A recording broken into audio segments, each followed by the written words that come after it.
Uh-oh.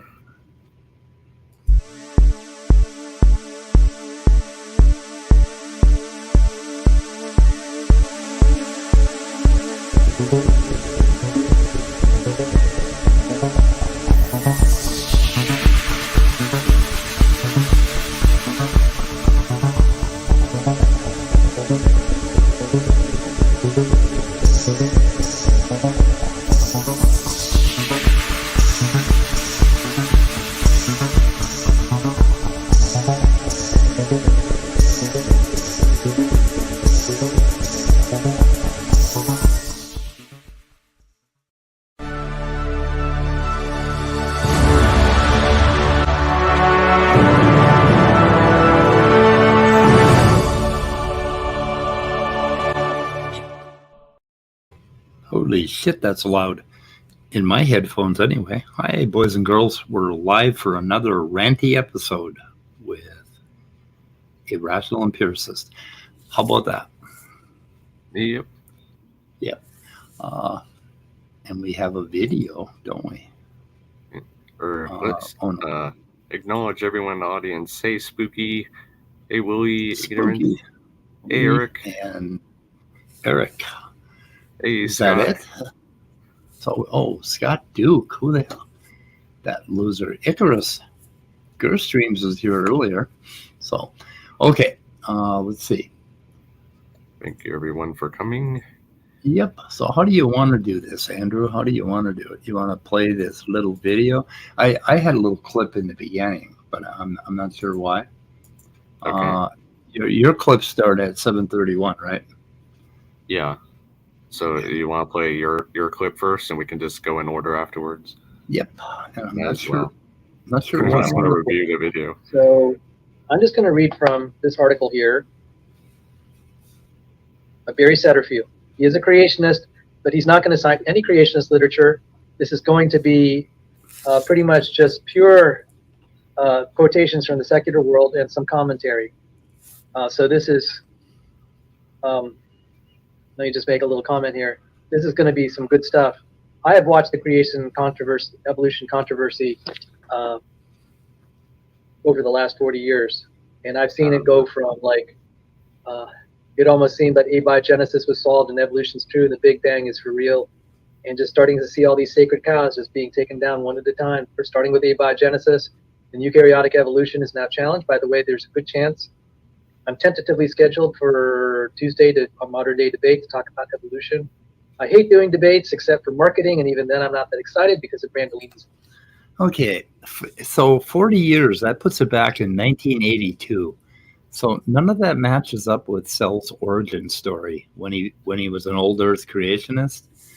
He apparently has been watching this Big Bang, and then he bullies the abiogenesis has been disproven, and now the Big Bang has been disproven, and now eukaryotic evolution has been disproven. Next. We're all coming for you. And I don't know if he's been reading the current literature on eukaryotic evolution and abiogenesis, but I have, and I don't understand where he's coming from. But anyway, okay, we'll go ahead to your first clip. I'm not sure why. I'm not even sure why I clipped that. I don't know. Okay, I think 7:31, first one. Yeah. Yeah, ready. That doubted it openly, George Mason. One professor that doubted dark matter at Johns Hopkins, my graduate school. So there were always these hints. And I said, if the Big Bang can be taken down, then, there's a possibility for young Earth creationism. Big Bang invokes what they call inflation, but that's been under. That's it. All right. So I just want to note that first clip because it's kind of a subtle trick or a subtle tactic he just used. Right. Where he said, there is a professor who doubts dark matter, which is actually a thing. There are legitimate physicists out there who understand where dark matter is coming from and have proposed modified versions of our current theory of gravity, general relativity, in order to kind of come at it from a different angle to explain this missing mass problem, you might call it. However, they still accept the Big Bang theory overall. So Yeah. just because you have a professor who doubts the idea of dark matter or is coming up with an alternative does not necessarily mean that they also doubt the Big Bang Theory. And I Right. don't know if Sal understands this, but I just want to make that point here real quick because there's going to be a lot of conflation in this video. Sure. Well, the other thing that he said that was interesting is if the Big Bang didn't happen, then that proves young Earth. No. Right, right. Why would, yeah. If we ended up with a, steady state universe or, in infinite universe or whatever, that That would most kind of be certainly the wouldn't. opposite. That wouldn't do a thing other than screw young Earth up. So I Right. don't know what I don't know why he's got this little nut in his squirrel cheek here. It's like I'm reminded of that squirrel chasing the acorn in Ice Right. Age. Yeah. Today, the Big Bang Theory. Tomorrow, young Earth creations. Yeah. Should we go ahead to 801? Yep. One suggestion is to solve, instead of inflation, to use variable speed of light. Of course, that would solve the distant starlight problem for the young Earth creationist. The James Webb Telescope is giving some hints of a young Earth creationist view. It's not conclusive, but it's a little friendlier than you think. Combined with variable speed of light, this is looking promising. And let's not get ahead of ourselves. Okay. I do appreciate he says it's not conclusive, and let's not get ahead of ourselves because we shouldn't. It hasn't provided any evidence for variable speed of light. Right. Well, there are two things here. One, there is what you could call a variable speed of light cosmology for the early universe, which might solve some issues that inflation purports to solve. But that's a different thing from saying the speed of light was variable in between the light being emitted from a particular galaxy on its way to us. Because we know from several different measurements, we're pretty confident the speed of light has not, in fact, changed since the time of recombination, about 380,000 years after the Big Bang, to today. It hasn't changed in several billion years, and we know that thanks to measurements of what's called the fine structure constant, which isn't part of the speed of light, but the speed of light is contained within the math of the fine structure constant, such that if you want to say, okay, the fine structure constant has stayed the same over time, over all this cosmic time, but the speed of light has changed, you have to modify the rest of the equation, basically, and you have to tweak all these parameters until they work a very conclusive way. So essentially, the fact that we haven't seen the fine structure constant changing over all this time basically shows, we're pretty confident the speed of light has remained constant for all this time as well. Okay, so variable speed of light. Okay, this Barry Setterfield, whatever his name is, apparently he thinks it's been slowing down constantly since, or speeding up. So slowing down or speeding, I don't know what the hell he's talking about. Yeah, but it's not doing either, but that's beside the point. Why would anybody want to change the speed of light except to match the creationist narrative that the Earth is 6,000 years old? There's no other reason other than the Bible. And I'm sorry, Sal, but the Bible is not the same as what they're seeing with the James Webb. Right. It's not evidence.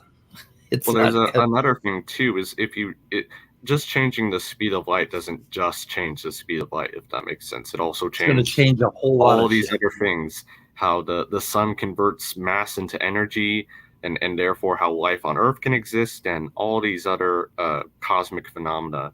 So if the speed of light is variable over distance or time in this case, that changes a bunch of different things, and you can't just solve this one little problem over here by proposing this major tweak over here that ends up changing all these other settled issues over on the other side of the equation.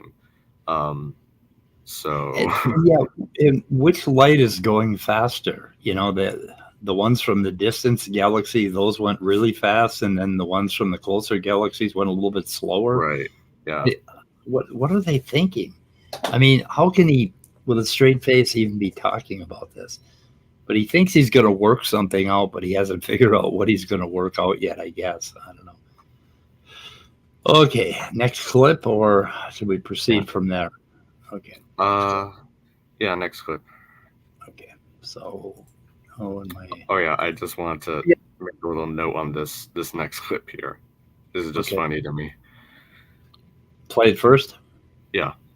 Evolutionists are just like, they slobber over Darwin, and no matter how bad the evidence is, they still swear by it, and there's like no doubt.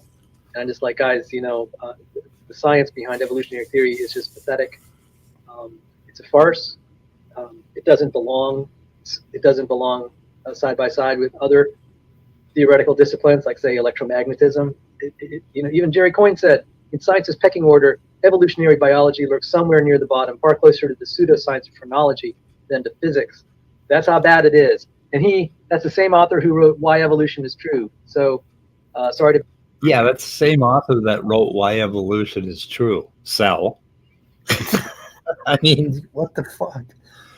Okay. I mean, I know he's not really making a point here per se, but I just find it hilarious, the language he's using. Yeah, it's just, it's garbage science. It's been totally disproven. And like, oh, wow, have the Nobel Prize committee heard about this yet? Or right. Apparently not, Sal. I'm sure they're going to call Sal, any morning now. They're going to give him a call from over there and tell him that he won. He's disproven it with his zinc finger. He gave it the zinc finger. Right? Oh, my goodness. Okay, 13. Yep. All right. Okay. So this is another little thing that I just want to quibble about. Yep. We are racing through a clip at faster than this channel has ever done it. I don't know. So this is working out. Okay, here we go. And even panic. Indeed, panic was the first word used in the title to an article about JWST results by 16 astrophysicists led by Leonardo Ferreira. Authors of other papers report that there are many more full-size galaxies than expected. Okay. Many stars seem over 1 billion years. Okay. All right. So I don't know how many people have said this already, but just to say it again for everyone listening, the word panic in that paper. So the full title is basically Panic at the Disks, and then some other information there. And what they're doing is they're not saying, oh, cosmologists are panicking about these new JWST results. No, they're making a pun about a band called Panic at the Disco.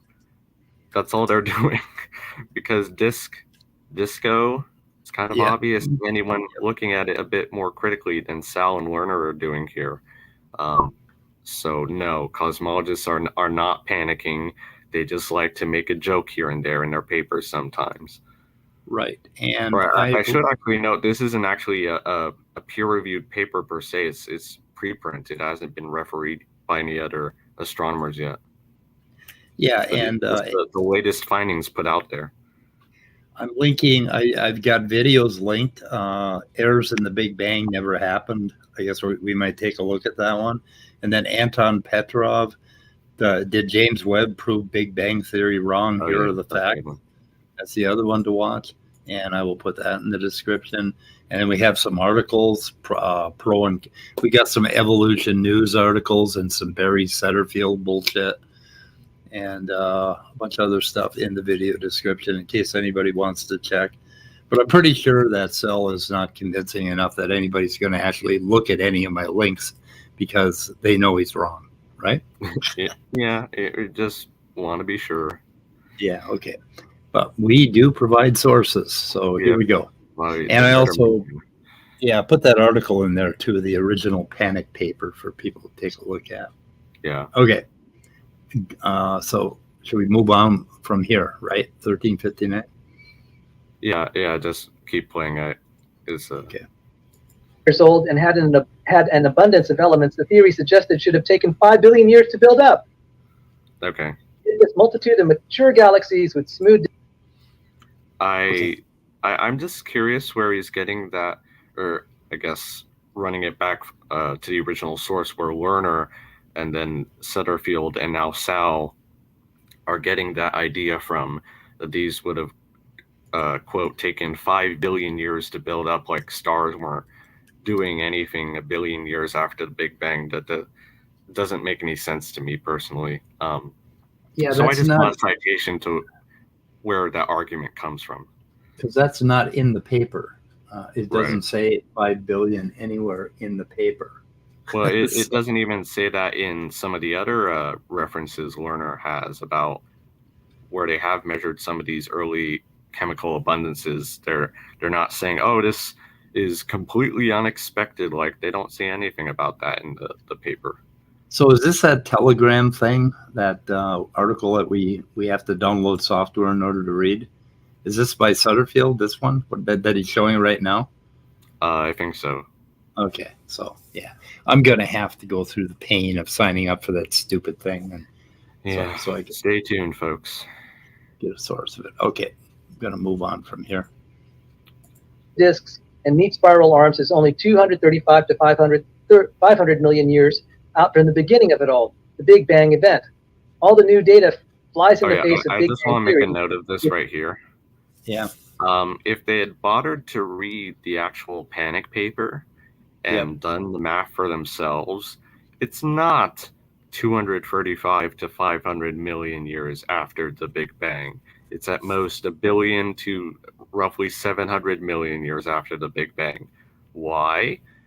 Because if you look at the actual paper, there's potential. If you look at the actual paper, the redshift Z is 3 to 6, which, if you do the math, converts to about 1 billion years after the Big Bang, is how far back they're seeing these galaxies.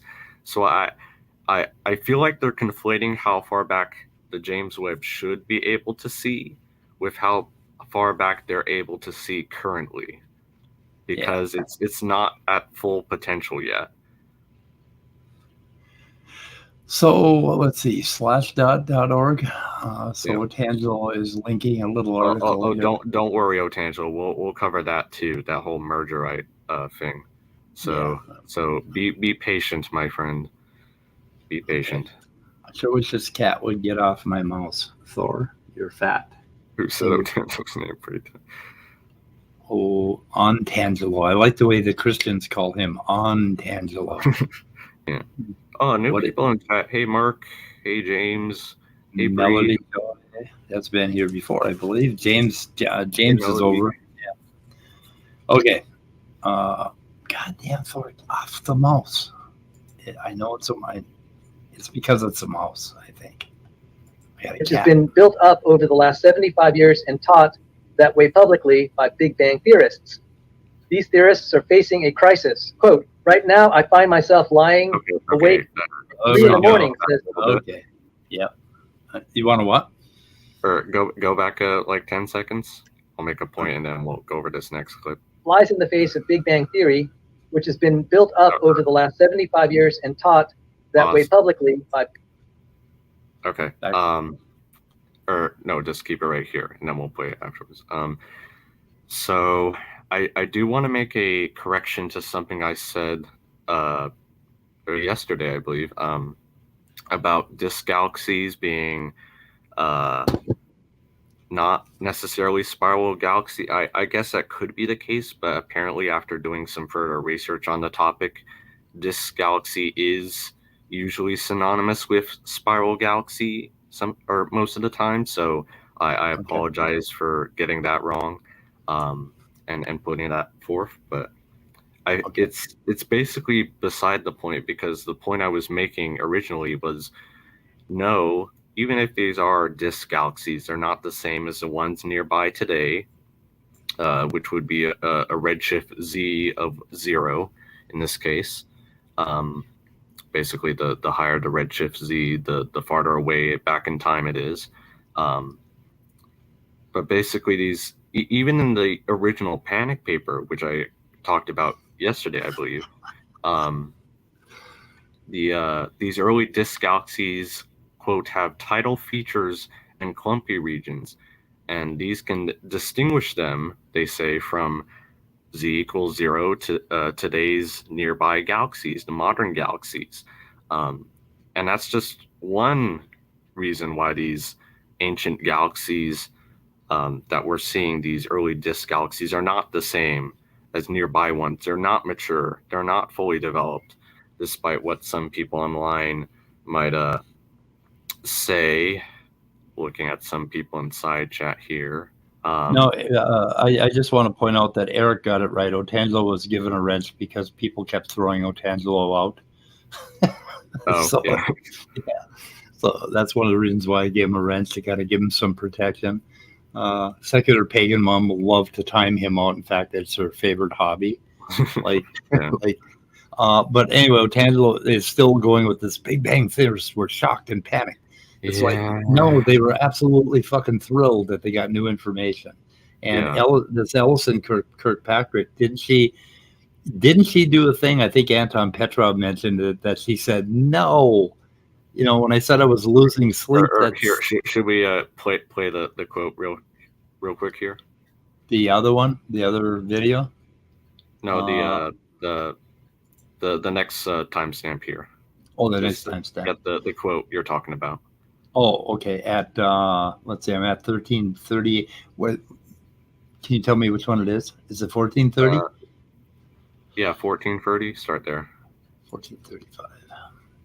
This quote: "Right now, I find myself lying awake at 3 a.m, says Alison Kirkpatrick, an astronomer at the University of Kansas Lawrence, and wondering if everything I've done is wrong, and wondering if everything I've done is wrong." He repeats it twice. Right, emphasis. to emphasize it. Okay. All right. Pause. Yeah. Okay. So that's another out of context quote there, because Dr. Kirkpatrick was not talking about the Big Bang per se. She was talking about our current, I should add, very uncertain and very much in need of updating models of galaxy evolution and formation, and saying, okay, maybe we will need to tweak these models, which again is all these new results are suggesting potentially, is that we may need to update some of our models of galaxy formation and evolution. That does not mean that we're overthrowing the Big Bang Theory. The Big Bang Theory is about the very early evolution of the universe, before even the first galaxies formed, and a little bit after that, and how the universe itself has evolved. It doesn't say how many of a particular type of galaxy should be in a particular redshift or distance from Earth or anything like that. It makes some broad presumptions about that, but it doesn't make any specific comments on that. If I had spent 5 years of my life writing modeling programs to model galaxy formation based on very little, the meager evidence we had prior to James Webb, and then James Webb came out and said, oh my goodness, it's this twisted sister. And then James Webb came out with new information that meant I had to rewrite it all for the next 5 years. I'd lose a little sleep. I don't know. But that's science. That's what we do. Right. But it's just, I don't know how many people understand this. I mean, I've talked to people about this, and they admit that no, galaxies are not these simple, easy to simulate objects that you can do on your personal little computer here. No, they're incredibly complicated. They involve stars rotating. They involve the supermassive black hole at the center, involve typically lots of gas and dust that you also have to model. They involve the dark matter halo that's presumably around the entire thing. There are just so many things to simulate that, of course, we're going to get something wrong. That's why, like you said, we built the James Webb and put it out there in the first place. One of these major reasons was to look at these early galaxies and test some of our assumptions and see how they're probably wrong. Right. And I want to point out again that, and I know this probably won't happen. It would be problem for a lot of other physics. But suppose we had to push back the creation of the universe 5 billion years, right? Right. That would not prove young Earth creationism. That would make it a lot worse. Right. So I don't know why he's so excited about this. It's not going to prove young Earth creationism. It's not doing a thing for that. So I don't know. Right. Okay. The last thing I do want to say on this timestamp here is, I think the audience might find this funny. Basically, Dr. Alison Kirkpatrick, heard this misquote of her work so many times that she basically changed her name on Twitter to Allison The Big Bang Happened Kirkpatrick. So she's clearly a bit fed up with some of this nonsense. Yep. It's kind of like the soft tissue thing with Mary. Oh yeah. Better to be misquoted. So Sal, if you're listening, please stop using this panic, this misquote here. It's lame at this point. Well, I just gotta say that. Sel read something about ALUs and basically zDNA and some other stuff, and totally misinterpreted the paper. And he went off half-cocked and did like a 2-hour, several 2-hour videos about ALUs are needed for the brain. It's like every one of them is functional. All fucking 11 million of them, right? Right. So he just got it all wrong. He needs to slow his roll a little bit and do a little research before he declares young Earth Darwin is dead. Right. And that was the other thing you mentioned. That was, what are we drooling over Darwin? Right. I never even thought about Darwin. I mean, I was studying evolutionary biology for a long time without thinking about Darwin until creationists brought him up. It's like, I know he's a great scientist, but that was a long time ago. Right. We don't sit around and worship Darwin. It's like, oh my God, are you going to walk on my? James probably just came up with what might have been a less influential title for that paper. Panic in the Cosmic Disco. Yeah. Might have gotten the joke a little better. Yeah. Okay, so go ahead. You want to go ahead to bookmark 16? Yep. 16. Oh, okay. Your stars.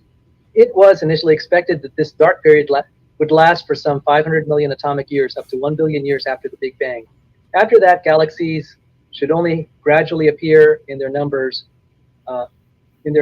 start to build up. These galaxies were expected to be ragged and even disrupting each other until full-size galaxies had formed and stabilized. This Big Bang model, which astrophysicists and cosmologists have been promoting, is based on gravitational interactions forming all structures in the universe. Okay. All right. So what the number he just quoted, this 500 million to 1 billion years after the Big Bang. Oh, there's Leo Phyllis. Hey Leo, we sent you a link through email. Yep. Or Speed did. Yep. So if you feel willing to join, please do. But anyways, okay. So I don't know about you. From what I've learned about cosmology, I don't think they've ever said the Dark Ages lasted 500 million years after the Big Bang to 1 billion years after the Big Bang. I think what they're doing here is they're conflating the time when stars and galaxies first formed, which was actually slightly earlier than 500 million years, more like probably 200 to 300 million, and probably even earlier.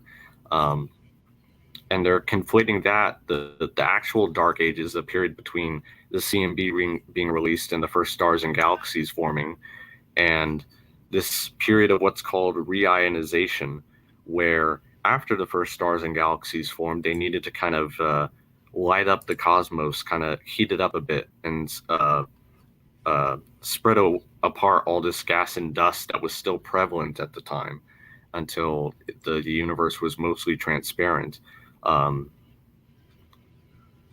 Hey, Leo. Interesting name you chose tonight. Marl Karks. Oh, I like Marl Karks. Yep, I'm a fan. Marl Kirks. Yeah, it took me forever to get unmuted because these fucking hotkeys never want to work properly. Nope, they don't. I've had trouble with hotkeys myself. They burn my fingers, and oh no, that was a grill. Well, thanks for joining us, Leo. I hope the rest of this video you have fun taking it down with us. Yeah. I'll do my best. Feel free. Are we moving ahead to 19? Or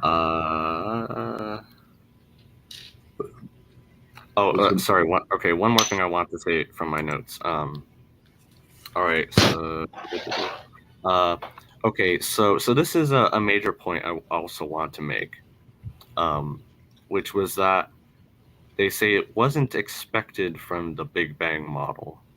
It wasn't expected from Hubble observations, which were incomplete, like we've been talking about. But it wasn't not expected from the Big Bang model per se.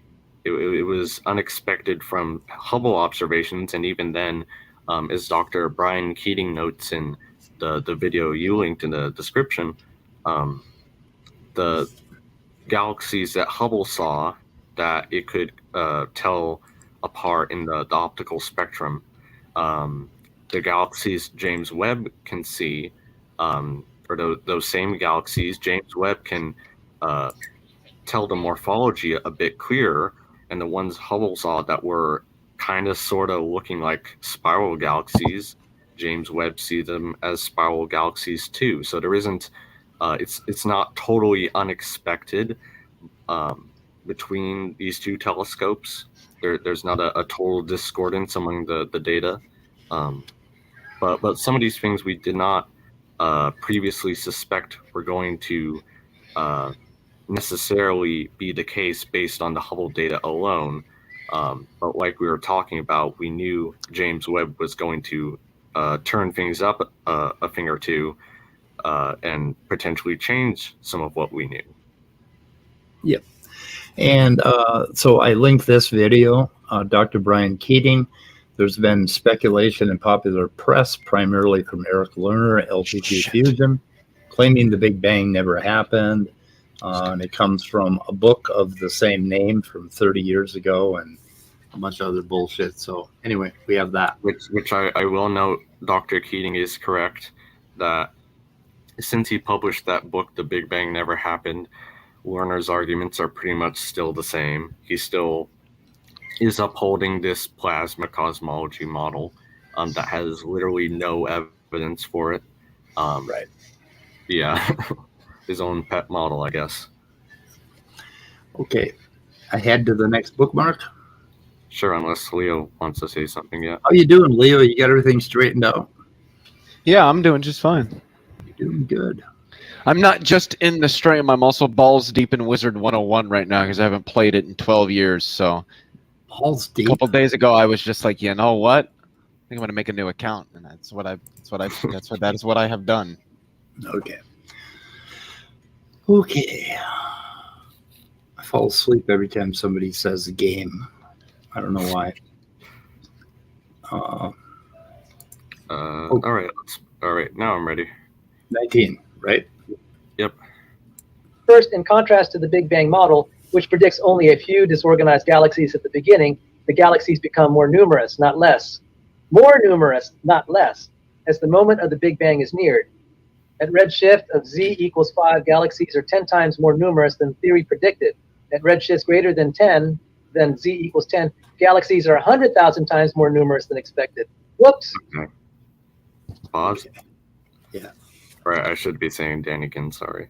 All right, so I want to reiterate a point I just made because, again, it's still relevant here, that this was what we expected based on the Hubble data alone, which we knew was probably going to change. So, of course, they're more numerous than we expected. But another thing is, of course, they're more numerous closer to the Big Bang.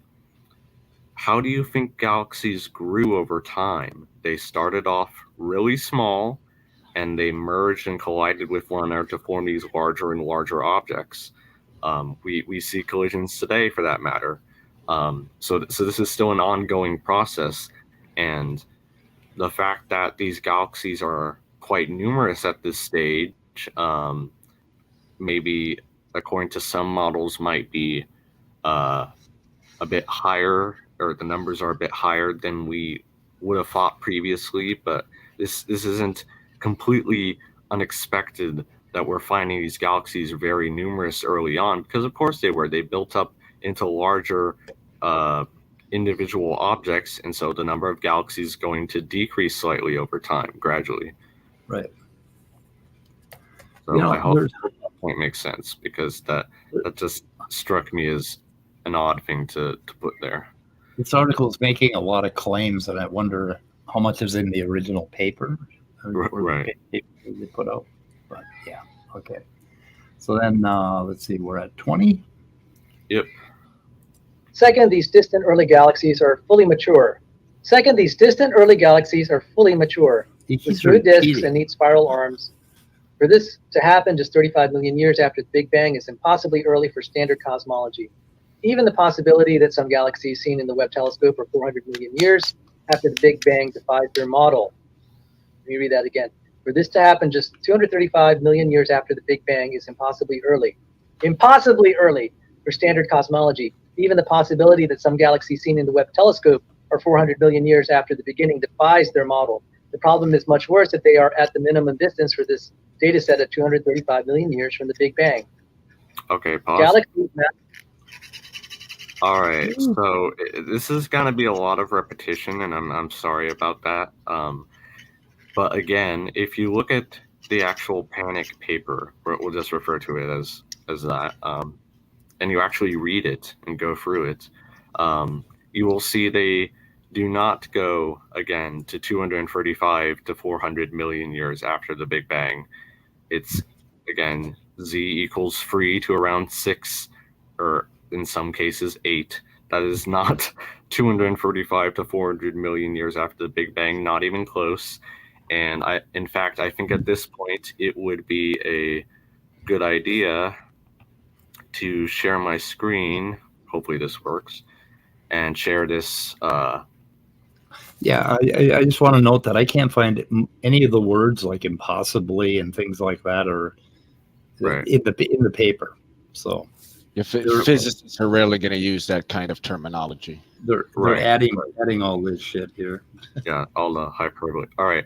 So what I'm about to share is a screenshot I took of a comment by the lead author of this panic paper, in the same Brian Keating video.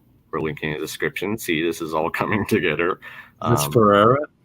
Yeah, Leonardo Ferreira.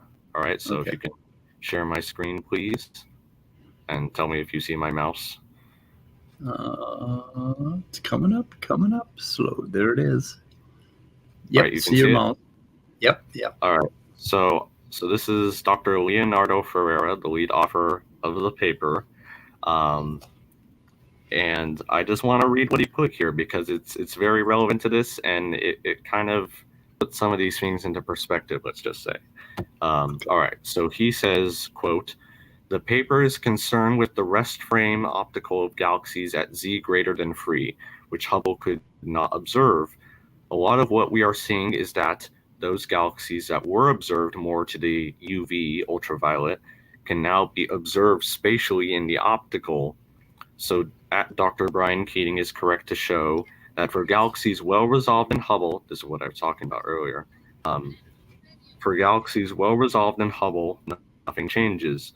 And we still see lots of mergers, though. It's not like they are absent. And some of the disks can be undergoing mergers as well. One particular point that's interesting for follow-up studies is that, for example, galaxies could reform disks after mergers more easily than we thought previously. The paper has nothing to do with the Big Bang. We don't even go that far back, around 1 billion years after the Big Bang. I think Lerner's case is that he is not even wrong. He needs to get more things right to be even wrong. I concur. Nice. Yeah, I'm going to be honest, I haven't really looked super deeply into all the data pouring in from the JWST, but from what I've seen with respect to a lot of what people like Lerner and there's some other articles out there have been mentioning, is really just related to data concerning the formation of galaxies, how they may have formed, when they may have formed, and none of this bears on what you could consider sort of the hot Big Bang model, but even more broadly than that, the Lambda CDM model. And the thing is, most cosmologists are going to tell you the Lambda CDM model is very much an incomplete model. I mean, it's just the best that we currently have. So, I mean, every cosmologist is going to tell you there are substantial problems with this model. And that's just the way that it is. That's just how science works. That's the case for any scientific theory, for that matter. Yeah, they kind of do the same thing with the extended synthesis, and they get it all wrong, like Otangelo yesterday with that paper by Davidson. So I started looking into that paper. Oh, my God.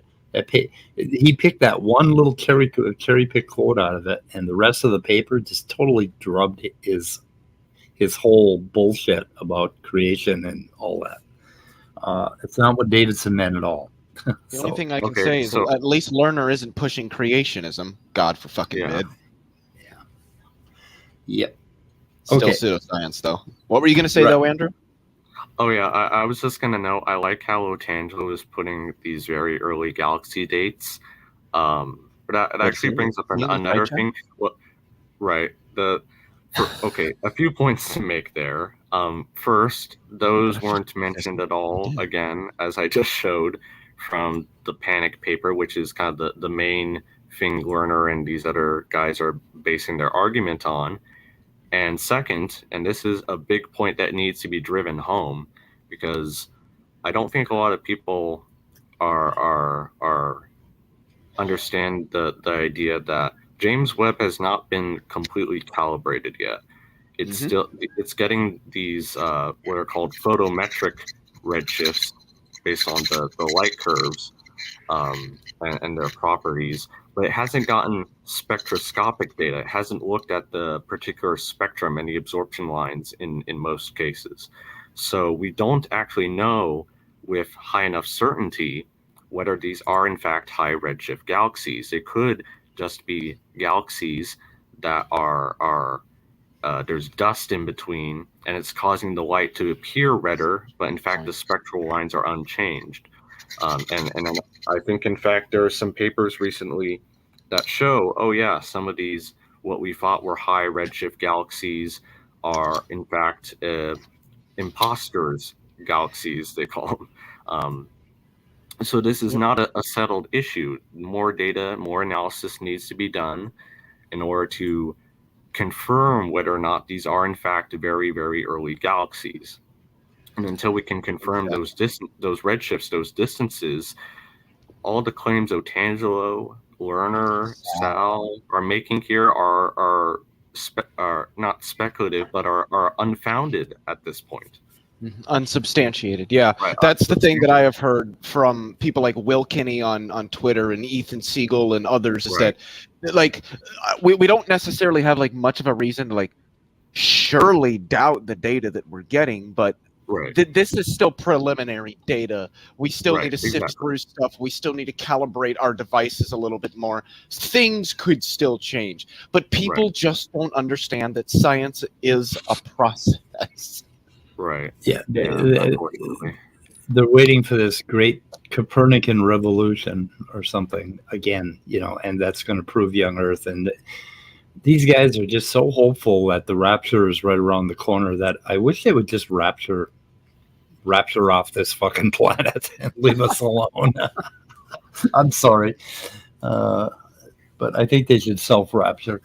Right. I like how Otangelo, and you can correct me if I'm wrong, Leo, but I think one of the galaxies he's bringing up, Glass Z13, I think is actually one of the imposter galaxies they found. It wasn't as distant as we thought it was. So thanks for demonstrating my point, Otangelo. And again, I might be wrong on that particular one, but a lot of what you're citing, again, is not completely uncertain, as Leo just said, but it still needs further analysis to be conclusive.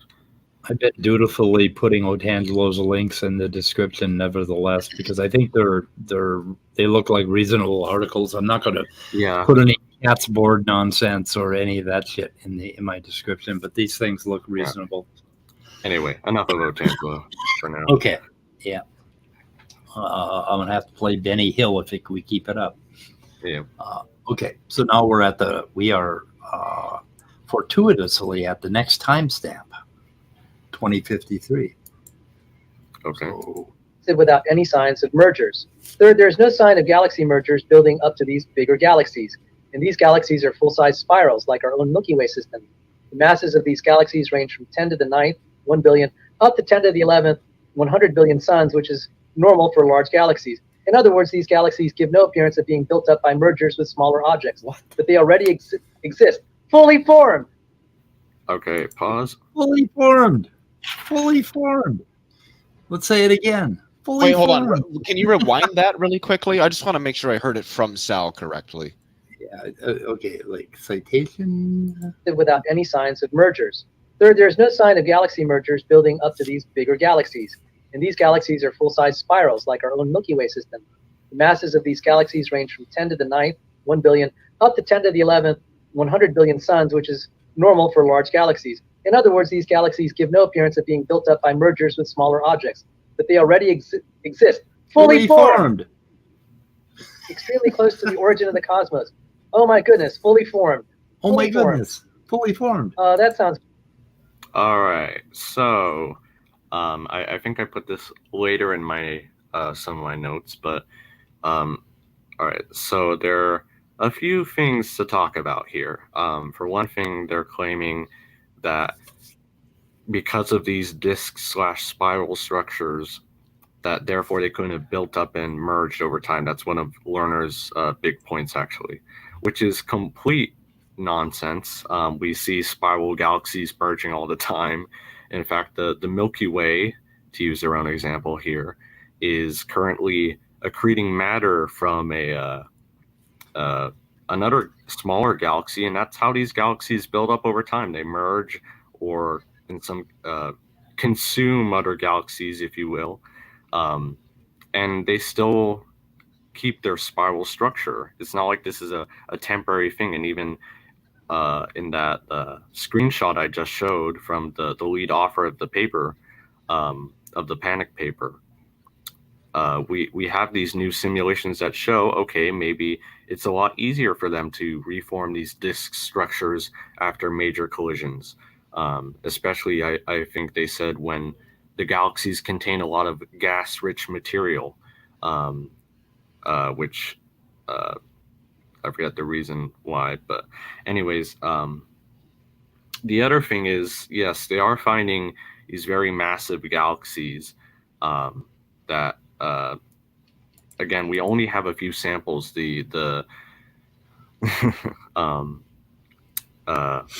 original paper I think this claim comes from is based on 7 early galaxies, just 7, small, very small sample set. Now that's not a thing against it, but again, more data is needed, more analysis is needed. But I want to note what they say in this paper, that these massive galaxies are pretty much all very compact. That's the term they use, very compact in size, about less than 0.5 kiloparsecs. I think radius is the variable they're using here, but the point is that they're very compact. They're very small, because 0.5 kiloparsecs is less than 2,000 light years. That's tiny compared to the Milky Way galaxy today. So yes, they may be very massive, but it's still consistent with our ideas that galaxies start off very, very small, and independent of their mass, they build up and merge with each other over time to build up these larger and larger galaxies. So I see no reason why this is conflicting with our current understanding. But fully formed. Kind of like the 14-week-old fetus that they keep showing pictures of. Fully formed. The discussion in this paper, it might be interesting to go over the Panic at the Disc paper. Oh yeah, we can go over that toward the end. Okay. Let's Okay. do the video itself first, probably. Okay, so shall I jog ahead to the next timestamp, which is at 2137? Well, I guess we're already there. Okay. It's very creationist, just saying.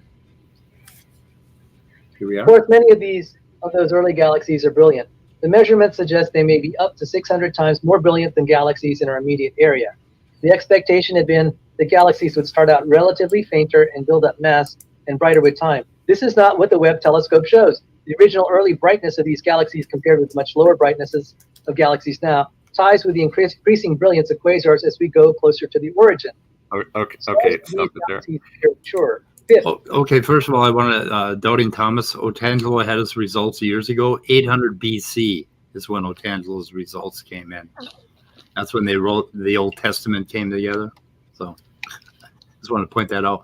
And I could not find fully formed in that paper at all. And I couldn't find 600 times either. So I'm really doubting where they're getting their numbers from. Oh, wait, you're doubting? Come on, man. I'm doubting. I'm doubting. I'm These scared. guys are the pros. Live, man. It doesn't even say 600 anywhere in this paper, so I don't know what. Okay, so where did they pull all this shit out of their butts? Was it out of their butts? Oh, okay, go ahead, Andrew. You're on. So I just want to quickly note what they say in this last part here ties in with the increasing brilliance of quasars as we go closer. There is your answer right there. I mean, of course, probably the earliest galaxies are going to start off very faint, but again, we haven't seen those yet because, as we've shown, the redshift is not as high as they're claiming, and the fact that the galaxies we are seeing, many of them at these early times are quasars, extremely brilliant, extremely luminous, thanks to them accreting all this extra material around. And the fact that star formation rates at this time, and in fact goes way high, a lot higher, about a couple billion years after the Big Bang. I forget the exact number. But star formation was much faster, much more effective isn't the right word. You get my point. Like there are known ways this can be explained. It's not it like I said, it's going to be a lot of repeating myself here, but it all ties in with itself, and just the claims they're making are unfounded because we knew some of these things might be the case. We didn't know all of it would be found by James Webb, and again, even that is still preliminary. So I don't know. Okay, Otangelo Grasso put a quote out here that Otangelo, did you eat a fucking ignorance bun or some fucking? I mean, what did you open a box of ignorance? What the hell was wrong with you? Remove methodological naturalism for science? What the fuck is he talking about? Oh my god. Who knows? Okay, I'm done. What were you gonna say, Leo? I was just gonna say I don't know what restrictions he thinks methodological naturalism places. I mean, what? I know on science. What restrictions? I mean, number one, I prefer to call it methodological empiricism. I just think that's a little bit more accurate way to characterize it. But I don't know what restrictions. I mean, maybe qualifications, but I know what he's talking about. Okay, you do an experiment, right? You get a couple of flasks and you mix some reagents up, and then you don't observe the results. You go to the Bible and you find the results there. And methodological naturalism restricts you, saying that you have to actually observe the results of your experiment, right? And you have to basically try to figure out what happened in your experiment. But Otangelo is saying that that's a restriction. We shouldn't do that. We shouldn't ever. Or Mark Reed's saying he's talking to him apparently. So. So maybe that's a different conversation that they're having. I don't know what he's talking about. God, I don't think anybody ever knows what Otangelo is talking about. It just kind of like fucking blows my head up. He's frosting my cookies. Okay, we're moving on. Yep. We're at the next wonderful paragraph. The Webb telescope has a variety of filters which allows colors of the stars in these galaxies and their composition to be determined. Gravitational astronomy has a color mass relationship which gives the approximate age of the stars, as does the amount of hydrogen present if nuclear burning has occurred. Using these factors indicates that stars in these extremely early galaxies show an equivalent of 1 billion years of burning. Yet these galaxies are not even 500 million years from the Big Bang, let alone having had 1 billion years of burning for their stars once they had formed. Just a quick question. This article that Sal is reading from, is this a learner article? It's from, what is his name? Settering? Barry Setterfield. Or Setterfield. Is he a creationist cosmologist too, or what? Yes. Yeah. I figured as much. Yeah, I am very much convinced he is basing this off the original Lerner article. I think the claims are pretty much the same. Yeah. Okay, Barry's World, the response to Penny Setterfield Fryman flood scenario. And then I had some other stuff on him. Basically, he's a young Earth creationist. He came up with the variable speed of light bullshit or something, I think. The C decay. Yeah, the appearance of age argument is his thing, that God made the universe appear old. And he goes back quite a few years, I think. Anyway, so that's him. So, I linked information about him in the description. Okay, so on what Sal just said, I have to ask whether Lerner understands basic astronomy at this point, because I correct me if I'm wrong, Leo, but chemical composition of stars and how much they've been burning isn't determined from color alone. For one thing, again, redshift and dust interstellar reddening can make them appear redder than they actually are, and of course the James Webb has to be calibrated to account for that. But again, chemical composition of stars is determined from the spectral lines, not their color alone. So I don't know where Lerner is honestly coming off here. So I think spectral emission lines is probably utilized a little bit more, but I mean, color can tell us. I mean, and this is how science works. We don't just base things off of one way to measure things. We measure things as many ways as we can, and we see how closely different parameters or values or what have you line up, and go based off of that. Right. Well, I think we both agree that the spectral lines is the, I guess more.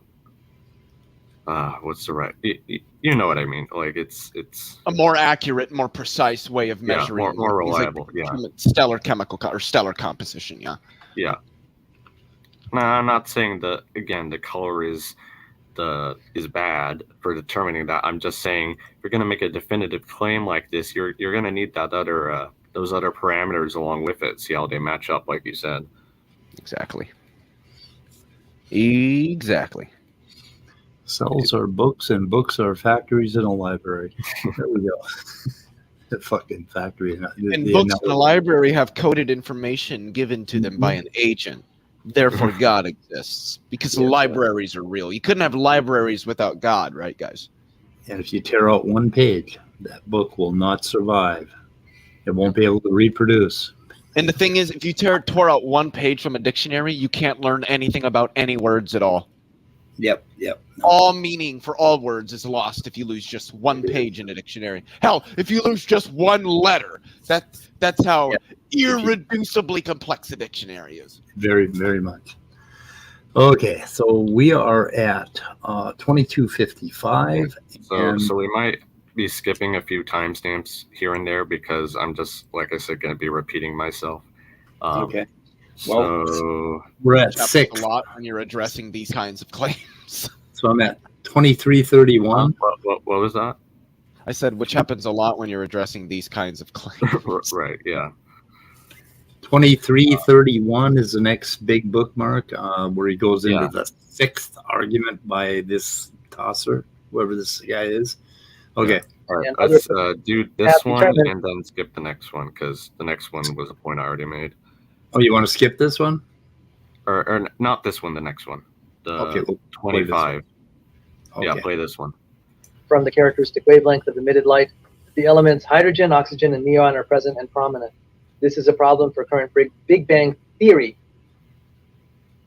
Let me read this again. Sixth, in this image from the James Webb Telescope, so it's this image here, It's a problem for Big Bang Theory. the filters and other equipment have determined from the characteristic wavelength of emitted light that the elements hydrogen and oxygen are present and prominent. This is a problem for current Big Bang theory. At this early stage in galaxy development, only the elements hydrogen and helium should be prominent, with small quantities of lithium and beryllium. The elements oxygen and neon are not meant to be present initially. I just want to note that in the graph he showed, it was 13.1 billion years old. That's not right after galaxies formed. Like there is still a bit of time for at least some of these elements to form. It's interesting how we're seeing only hydrogen, helium, a little bit of oxygen, a little bit of neon, but not like iron or something in these high abundances, because Are those the numbers there? I can barely read the numbers. yeah, it's kind of hard to read there. Yeah. The thing is, 13.1 billion years fits into the age range for the Milky Way galaxy. So, like, this isn't That's true. a profound thing that Sal is mentioning right now. Right. Yeah, I can't go any higher in quality either. So I do also want to note from the paper that this claim comes from. They talk about in their discussions, or some part of it, I don't know if it's the discussion or not, but they mention how they have a variety of metallicities, and metallicity just refers to elements heavier than hydrogen and helium. So that includes pretty much the rest of the periodic table. But anyways, they find a variety of both metal-poor low redshift galaxies and metal-rich high redshift galaxies, relatively speaking. So based on the smaller sample sizes they're getting here, it seems there's a fair variety of abundances of chemical elements, but I don't know. Maybe I'm trying to find time. Trying to find the source of this graph by typing in James Webb, NASA wavelength, and not finding it. I don't know where I they don't got think it's used in the original paper it comes from, but I might be yeah, wrong.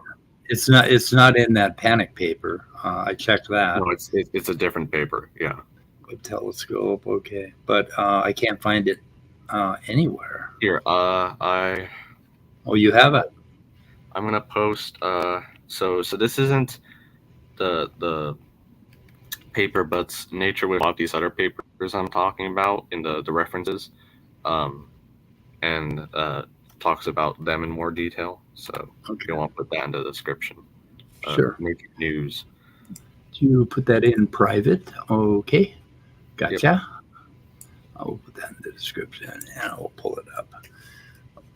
You guys let me know what you want to do next. Let's see. Paper. I'll call it paper. Haha. Very descriptive. All right. I think the next timestamp, Leo, you might get a kick out of this if I remember correctly. So if 30, you want to go to 32? 30, roughly. Okay.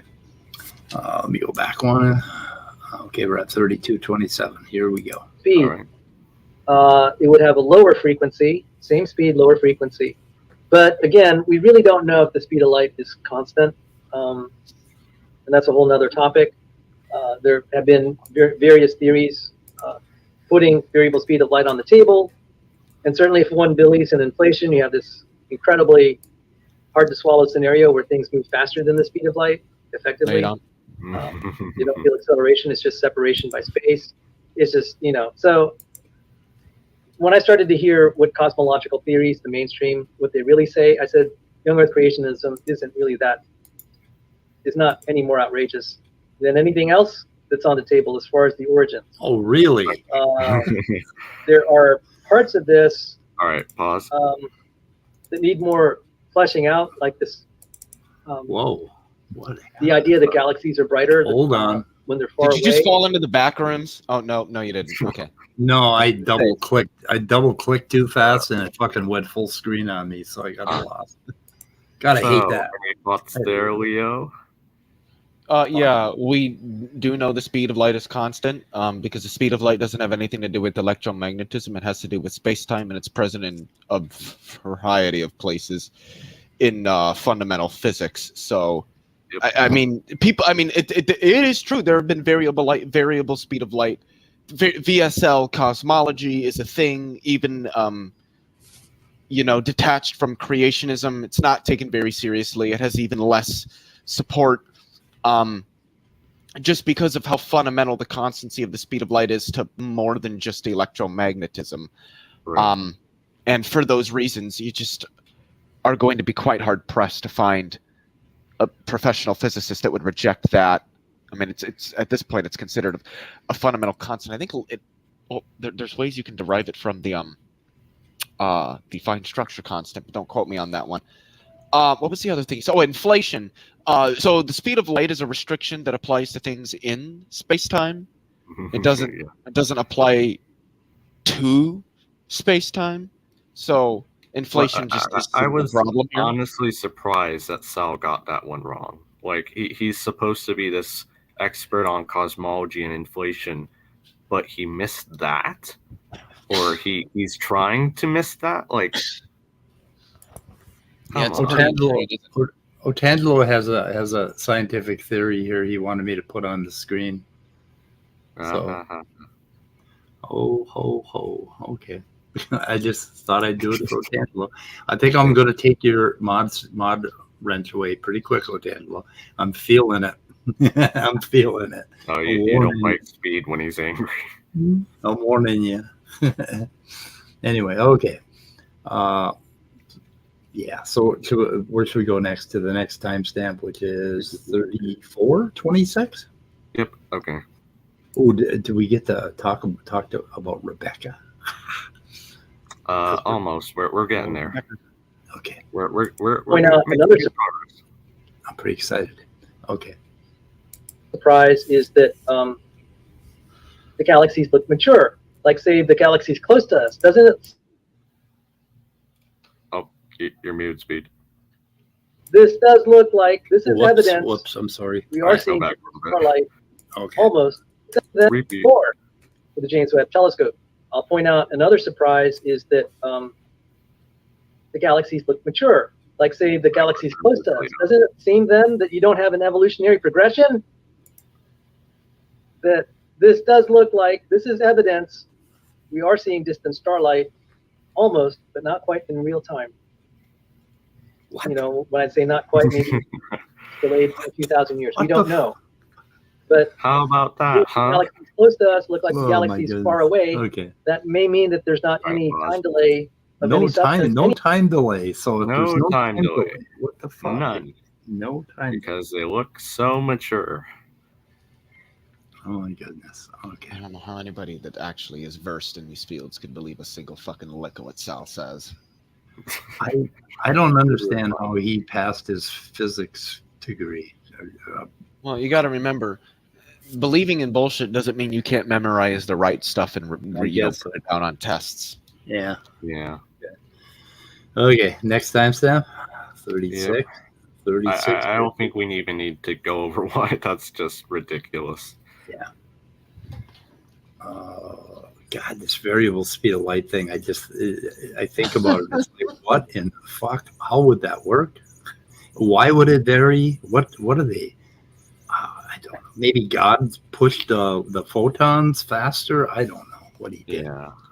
Well, Alright, the thing so- is, positing of VSL definitely gives you a hell of a lot to account for in terms of why we don't see any of the things that we should. Tachyons should exist. We don't see those. Retrocausality should exist. We certainly don't see that. There's just a lot of inconsistencies with the concept of moving faster than the speed of light in space-time. Right. Right. Oh my. Okay. Next timestamp.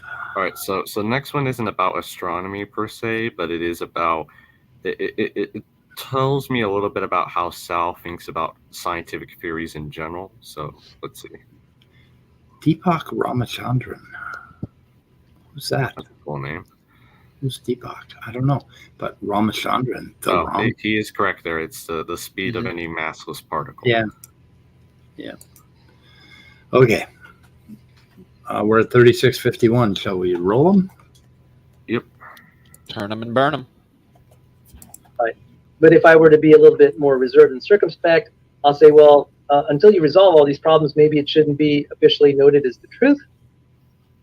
Just say this is a really provisional, speculative model because it's had so many failures. You just heard all the failures being listed here.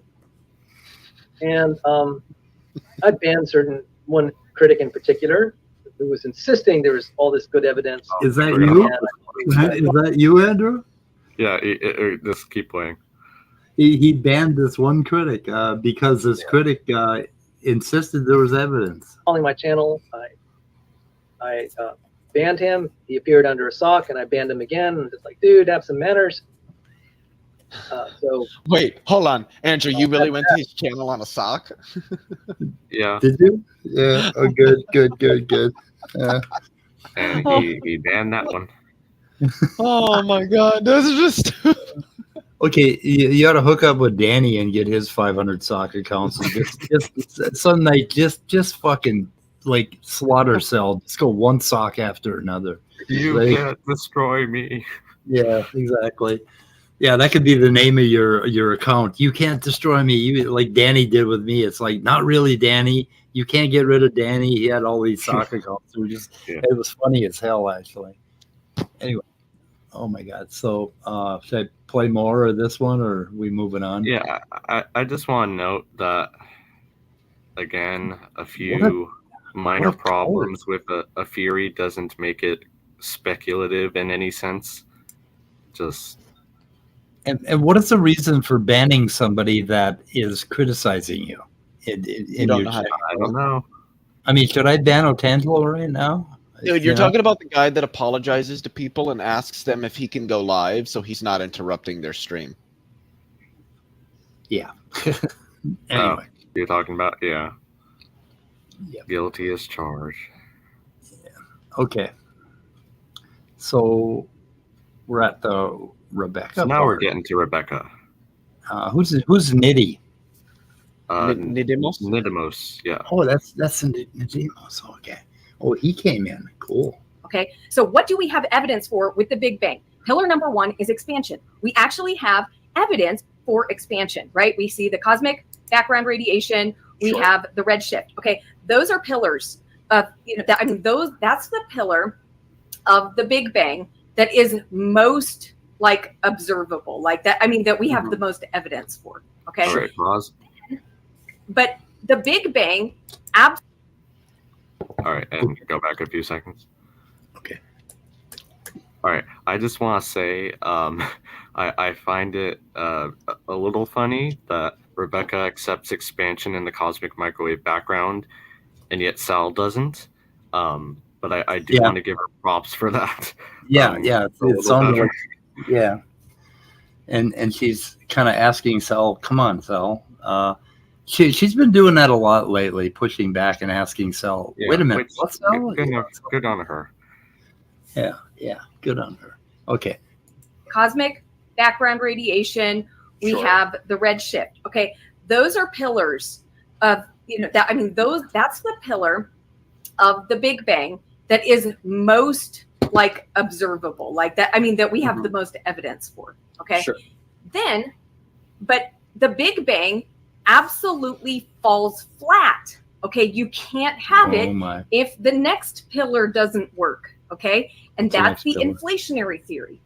Okay, so if inflationary theory, and this is, something that was proposed, I don't remember how many years ago. I'm probably going to botch it, but 50 years ago or something. But basically, it is based on it solves two problems that were actually more than that, like 5 or 6 problems. Bang. It solved the flatness problem and the horizon. Let's listen to the word she used in this particular word she used, and then let's hear your response, Leo. Okay. And this is, something that was proposed. I don't remember how many years ago. I'm probably going to botch it, but 50 years ago or something. But basically, it is based on it solves two problems that were absolutely fatal to the Big Bang. It solves the flatness problem and the horizon problem. Okay, so inflation. Fatal to the Big Bang. Fatal to the Big Bang. These initial conditions that we hadn't quite figured out were fatal to the whole theory. Yeah.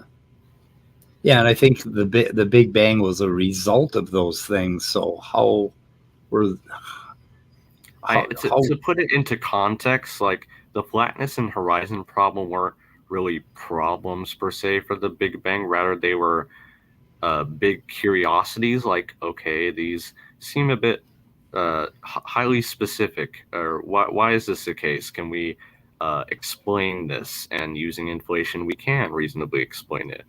But even if we didn't have inflation, and I think you'd agree with me on this, Leo, we'd still have the standard Big Bang model, which, again, accurately predicts the abundance of light elements, the cosmic microwave background, the expansion history of the universe. So... Yeah. Okay, we got a lively chat going on. So let's see. Are we going to move ahead, or are we... should we just run? Let's see. We got 5130 at 5105. We can just keep going because the next stamp is right after. Evolutionary theory must be true for the Big Bang to be true. No. And we have reason to believe. Correct me if I'm. All of these things interlock. There isn't like we didn't like make one up to support the other. Right. It's that there's not a staircase here. Right. We have these observations and they all support each other. That's what happened. Exactly. Nobody was, but in Rebecca's mind, scientists they have an idea that they really like the idea. Like she said the other day, I don't like evolution. I like my creation story. So she thinks that scientists have an idea like the Big Bang and then they make up all this other stuff to support it. No, all of these observations interlock. That's what she misses. So anyway. Okay. That inflationary theory is not true. Roger Penrose, great scientist, wrote against it, said, no, it doesn't. I'm going to have a fucking stroke, I think. I don't know. Okay. Or here's why. And then, okay, so, I don't have the scientific expertise to go into the details on that, but this is not, Young Earth Creation is saying this. This is not. What did he say? He said, okay. Yeah, don't. Yeah, okay. You don't have the expertise. Don't. I think that's what he was saying. Awesome. Yeah. Look at that smile. That smile is precious. Christian saying this. These are scientists criticizing this pillar of this theory. Okay. Then, in order for the Big Bang to work, you have to have dark matter. And dark matter is something absolutely made up. There is okay. Dark matter was made up. That's what she keeps saying. Dark matter was a fucking observation, right? It wasn't made up. Nobody wanted that shit. It wasn't made up to patch a hole in the Big Bang theory. No, it was observed. Right. We have a mountain of indirect. I think Nestle wants a link. Do you have his email? I do have his email. I don't know. We're getting toward the end here, so why not? Yeah. I got to make some phone calls too eventually. So we get a full room, then I can just go on mute. Apparently, Otangelo's quoting just the title of a paper again. Wonder what that's about. Not again, Otangelo. Not again. I'm going to take your wrench away, Otangelo. You've been putting out a lot of links. Okay. I wanted to point out. No, go ahead, Andrew. All right. I like Simus's comment here. The bullet nebula equals dark matter. This might be a little nitpicky, but it's the bullet cluster. I'm sorry, Simus, but I do like your comment. Yeah. Sorry. Go ahead, Leo. dark matter is something that's been so well observed, quite frankly, that we've identified galaxies that seem to be absented. This is part of the reason why modified gravity models are just not favored by cosmologists. Right. That's one of the reasons, I should say. They claim, the modified gravity people claim that they can reproduce the CMB or certain patterns in it. They can, but it requires significantly more assumptions, which make their model less parsimonious than particle dark matter. But this is how well we've measured the effects that at least dark matter has on things in the universe. We've identified galaxies without it. We have two potential fundamental ways for approaching understanding what it is. Cosmologists have a preference for one of them. Like, this is not just something that they pulled out of their asses one day to cover for something they have no ability to understand. Like, it's just not in any way, shape, or form what this is. Yeah. It doesn't even match up with the history of the idea. Like, I wish Rebecca would, she's going to say the same thing about dark energy, of course, but I wish she would actually look at the history of when and how these ideas were proposed, because not what you say it is. Yep. Oh, yeah, and I love Otangelo's comment here. Perfection, honestly. That I am obligated to read it. Okay. Yeah, you are obligated to read it if you fucking cherry pick a quote from it. I don't think he understands what he's actually saying. He's saying that he can just dismiss experts wherever they happen to disagree with what he thinks. Well, no, I'm not obligated to read their papers if I disagree with their conclusions. Yeah, but it's fucking worse than that, Leo. He picks one of their sentences out of their paper, and then he holds them up as an authority to basically stand behind that cherry pick sentence, and then he disagrees with everything else they say in the paper. Everything. Right. Like, over and over again, he does this. He did it yesterday with Davidson. It's just like, oh my God, Otangelo. Either you're gonna trust the guy, he's an authority, or he's not. You can't just pick something in his introduction. It's like, I think this is worthy of taking away his wrench, this comment right here. That's precious. The author misrepresented the findings, but you blame me. Oh my God. Hold on here. You don't know what the findings are if you never read the paper. He just pretty much admitted he never read the paper, but the author disagrees with the findings of their own paper. Like, this the fucking findings belong to the author. He made the findings. This is straightforward anti-intellectualism coming from Otangelo. I love how he always wants to act like the papers support him and the research support him, while at the same time doing everything he can to dismiss the research and dismiss the paper and dismiss the experts he claims are on his side. Like, it's just so hilarious. He also did it with me. Like, I showed him a paper answering his question, but then he says, "Oh, do you really believe that?" And then I asked him, "Have you ever read it?" And he says, "No." But so he just admitted it. He just dismisses it. I think Otangelo is a plant meant to give me a stroke, because and it's fucking working. It's my eye is twitching. Hey, Nestle, thanks for joining us tonight. Getting that Forrest Whitaker eye, huh? Yeah, Forrest Whitaker eye. I've been having a twitch in my eye for about 2 weeks. It's really pissing me off. I don't know what that means. I think it's cell. I think it's stuck in there. I don't know. Anyway, okay. Where are we? Real quick, did you have anything you wanted to add so far, Nestle? Yeah. I'll just keep on going. Okay. Should we yump ahead, do 53:36, or is there more? All right, we're getting there, folks. We're almost there. Precious Rebecca. Ah, what a good pose. Okay, Rebecca has an idea. She figured it out. You can see it. She knows. It hit her. Young Earth creationism is false. This is her revelatory moment, right? Let's play it. One I can't even describe because I don't even understand it. There has to be these seeds. I don't even know what that is, okay? But, and so I don't know how that works. Then has to be dark energy. If you don't have dark energy, they made up dark energy. Why? Because they realized that for the she sounded like Trump right there, didn't she? Oh, they just made it up. They just made this up. They just pulled it out of their ass. Dark energy. They say we have to have it, or our universe can't be expanding. It couldn't be accelerating. They pulled this out of their ass. I'm telling you guys, the dark energy. They're gonna use it. They're gonna take away your rights. It's gonna be bad. It's gonna be really bad. She's channeling Trump. I can't believe it. Okay. Acceleration to suddenly take place in the Big Bang after a period of time. They needed something to do that. Otherwise, their theory wasn't working. So they made up dark energy. No observable evidence for dark energy. They will nothing. But the math works. That's because. Oh, it just kills me because dark energy There's no wasn't. evidence that the math works. Yeah. And dark energy wasn't something that they just pulled out of their ass. They had these observations. That's where the whole thing came from, right? She's got it ass backwards. The Big Bang Theory was already a thing for almost half a century before dark energy was made up, quote or unquote. dark matter for that matter, pun intended. Okay, we got to hear this again. I got to hear this for dark energy.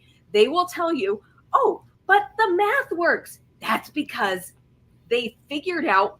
Oh, did they make up math too, Rebecca? Huh? They applied those, characteristics to dark energy. They applied the math. They took those math things and they made them work with the observations, and that's what happened. Like, really? They did science stuff. Oh, she is hilarious. Way. So we have no evidence of this. There is no reason to believe that. So. All right. No evidence. No evidence. What the fuck? That's where it came from. Is evidence. Oh. Did she recently talk to somebody who told her these things? Cell, pretty much. I just want to briefly go over the evidence we do have for dark energy, and it is quite strong. For first and foremost, we have type 1a supernovae and their redshift over these distances, which shows the universe's expansion is accelerating. 2, we have what are called baryon acoustic oscillations, which basically describes kind of this standard ruler, if you want to call it that, because based on the physics of how the CMB works, there's a minimum distance of galaxy clustering we should observe. And you can track how that distance, based on the relative positions of galaxies today, changes over cosmic time. And you can see, okay, was this distance getting larger at a certain rate, and then at some point it appears to be accelerating. Okay, so some point the universe's expansion appears to be accelerating. So there's 2 pieces of evidence. Third piece of evidence, the CMB power spectrum. And we can tell, okay, from one of the peaks of the power spectrum, the universe is Euclidean geometry, basically. It's flat, essentially. It follows the mathematics put out by Euclid. Triangles, angles add up to 180 degrees. Parallel lines stay parallel. I think you need to also. I think you also need to explain what you mean by flat in this case, because I have seen people really confused about what that means. Well, that's all it means. That follows the math of Euclid. That parallel lines stay parallel. But I mean, like there are some who will think that the universe is like a pancake or something, right? No, that's not what it means. Geometric flatness. Right. Yeah, geometric flatness. Demos wants to join us, so I put the link out there. Which means we're going to get a few people in. So yeah. And then when you get in here, Nadimos, I want you to. Do I see a return of Saturday Night at the Atheist? I know. Give me your email. Yeah, and I'm going to have to take a break, guys, and I'm just going to let you guys go for a while. I'm just going to let the stream run. So, okay. Just to finish my point, so just based on the CMB fluctuations, we know the universe is geometrically flat. To have that flatness, it must have the critical density needed for the space-time curvature to be geometrically flat. And dark matter plus baryonic normal matter doesn't account for that. Therefore, there must be something else to make it geometrically flat, and that's dark energy. Mm-hmm. So there's all the evidence. That's pretty the major evidence for dark energy there. Not made up. If we add up all of the mass energy density of the universe to give us the kind of universe that we see, there isn't enough there.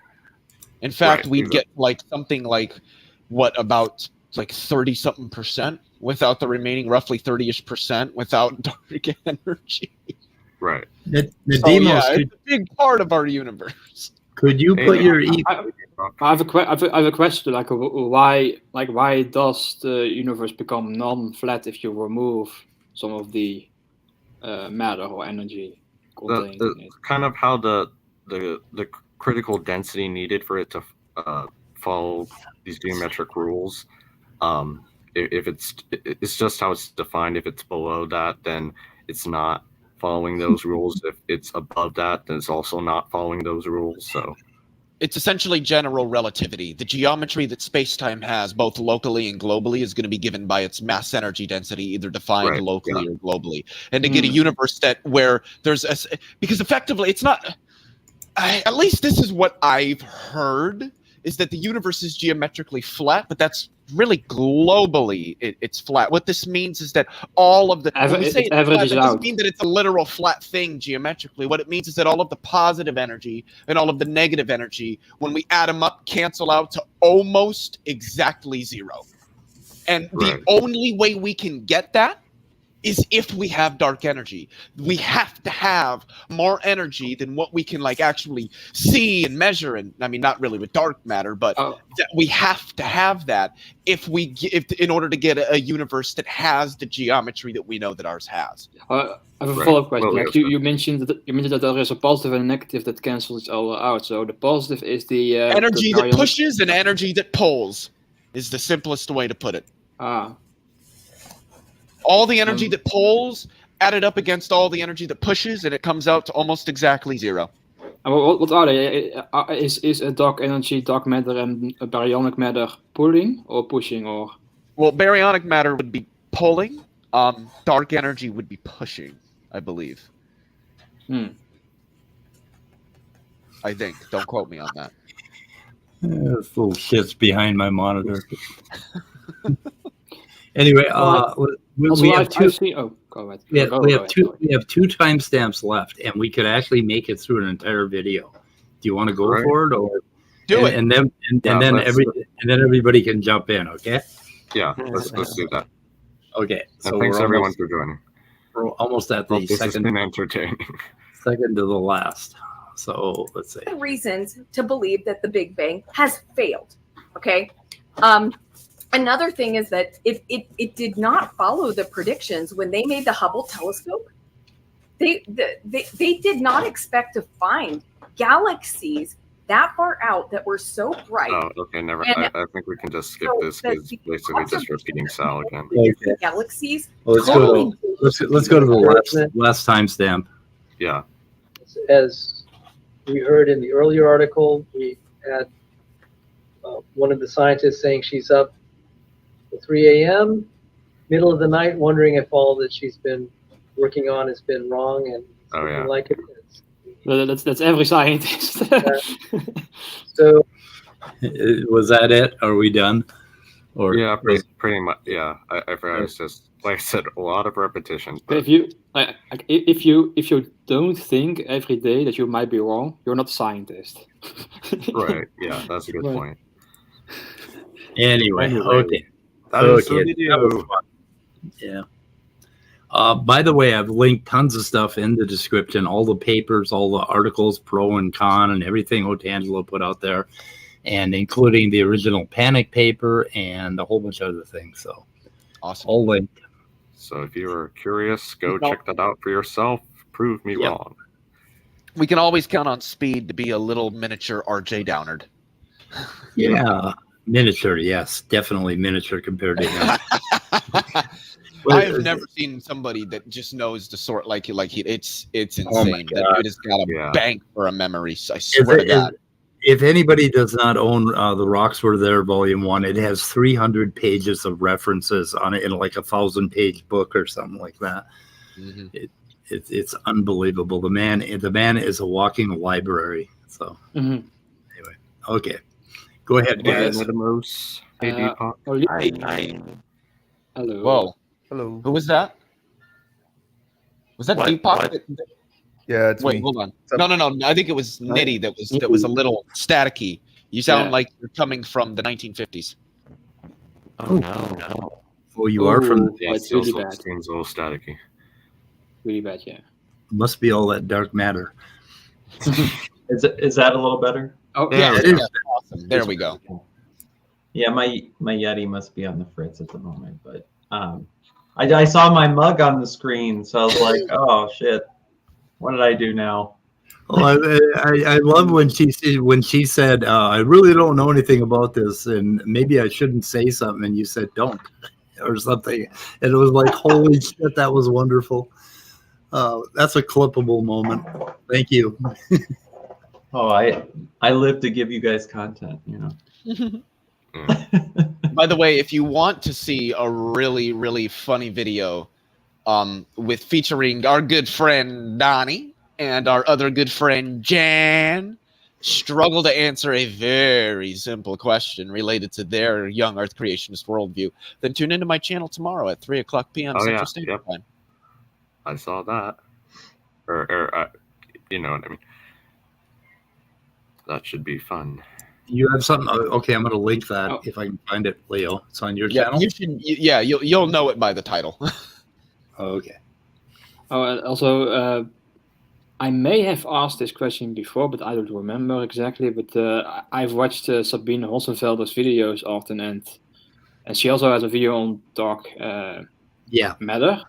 And she said that the dark matter behaves differently at different scales, and it perhaps indicates that the dark matter undergoes a phase transition at different scales. Maybe you know more about it, Leo? Yeah, she posits that because she accepts that dark matter is a result of modifications to gravity. She's a Mond proponent, not a particle dark matter proponent. As far as I know, those aren't things that are actually true. They're assumptions made by most Mond models because it's the only way that those models can actually be made to work.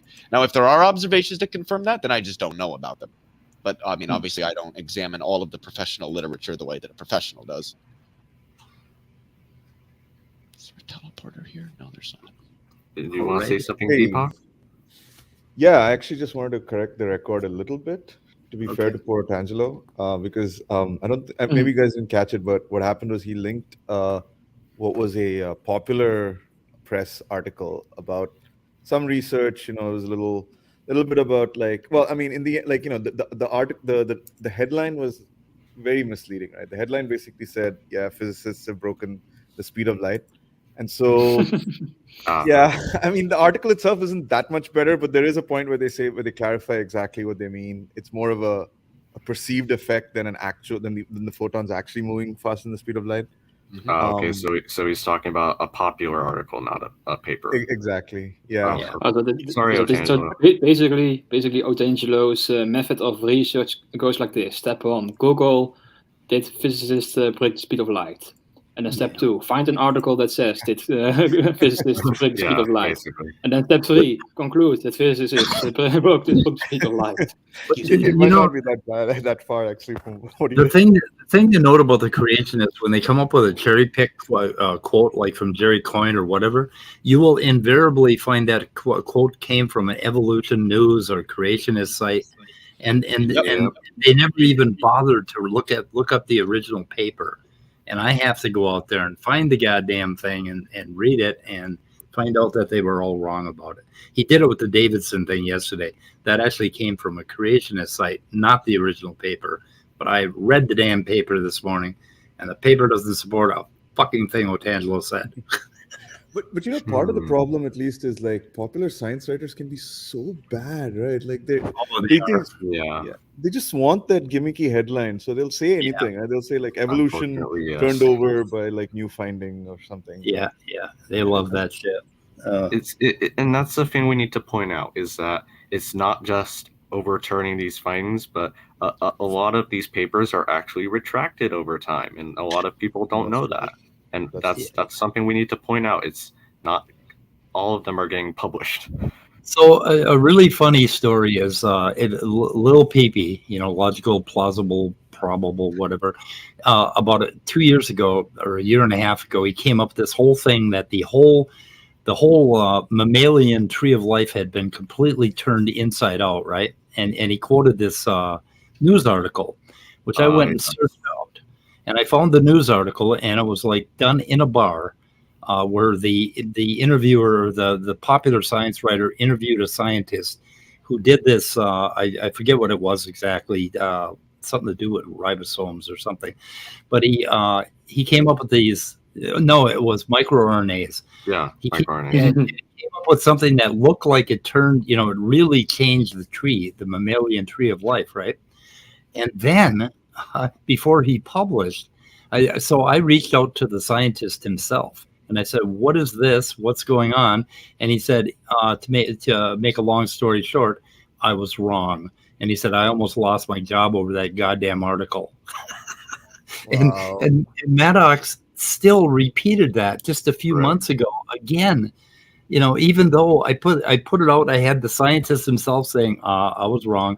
If I'm not mistaken, didn't we do an entire rant on that earlier? We did. They used the wrong database, or they had the wrong data, and it came up with skewed results, and it almost destroyed the poor man's career, because this pop sci writer made a big deal out of it, right? And it's like, holy shit. Yeah, anyway, I mean, zinc fingers destroys evolution, so ha ha ha. Yeah, zinc fingers. Sorry, what were we gonna say? I was going to say, this is why there are many scientists who refuse to engage with certain science writers or entire publications, because they're known for doing this.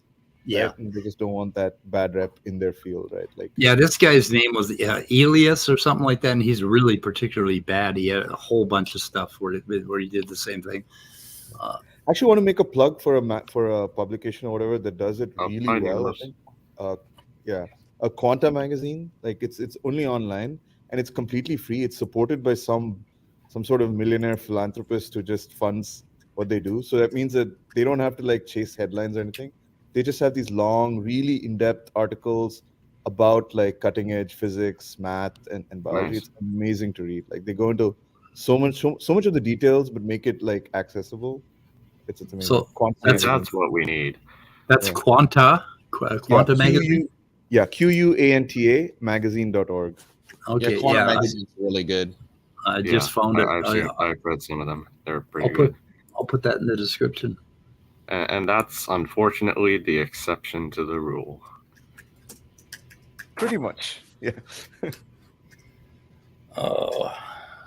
That's probably how. But yeah, I'm not going to get into that. Never mind. Oh, we lost Nedimos, and maybe it was a bad connection, or there he is. And we got Bumblebee. I'm back. Bumblebee. Thanks for joining us. Happy to. I would like to apologize to Bree on Pocket Locker's behalf. Oh my God. Yeah. Okay. Yeah. We're not gonna talk about Pocket Locker. I didn't say that we were. Okay. But yeah, behalf would be you, him telling you to tell me he's sorry. Is that what happened, or? No. He doesn't like me after that. Yeah, I know he doesn't like. Jason said he does not like me at all. He doesn't like you at all. I noticed that the other night. Just okay, we can't talk about this shit. Okay, let's leave it alone. Yeah, if I had tiny balls, but went up against somebody who had big balls, actually, I would also not like that person.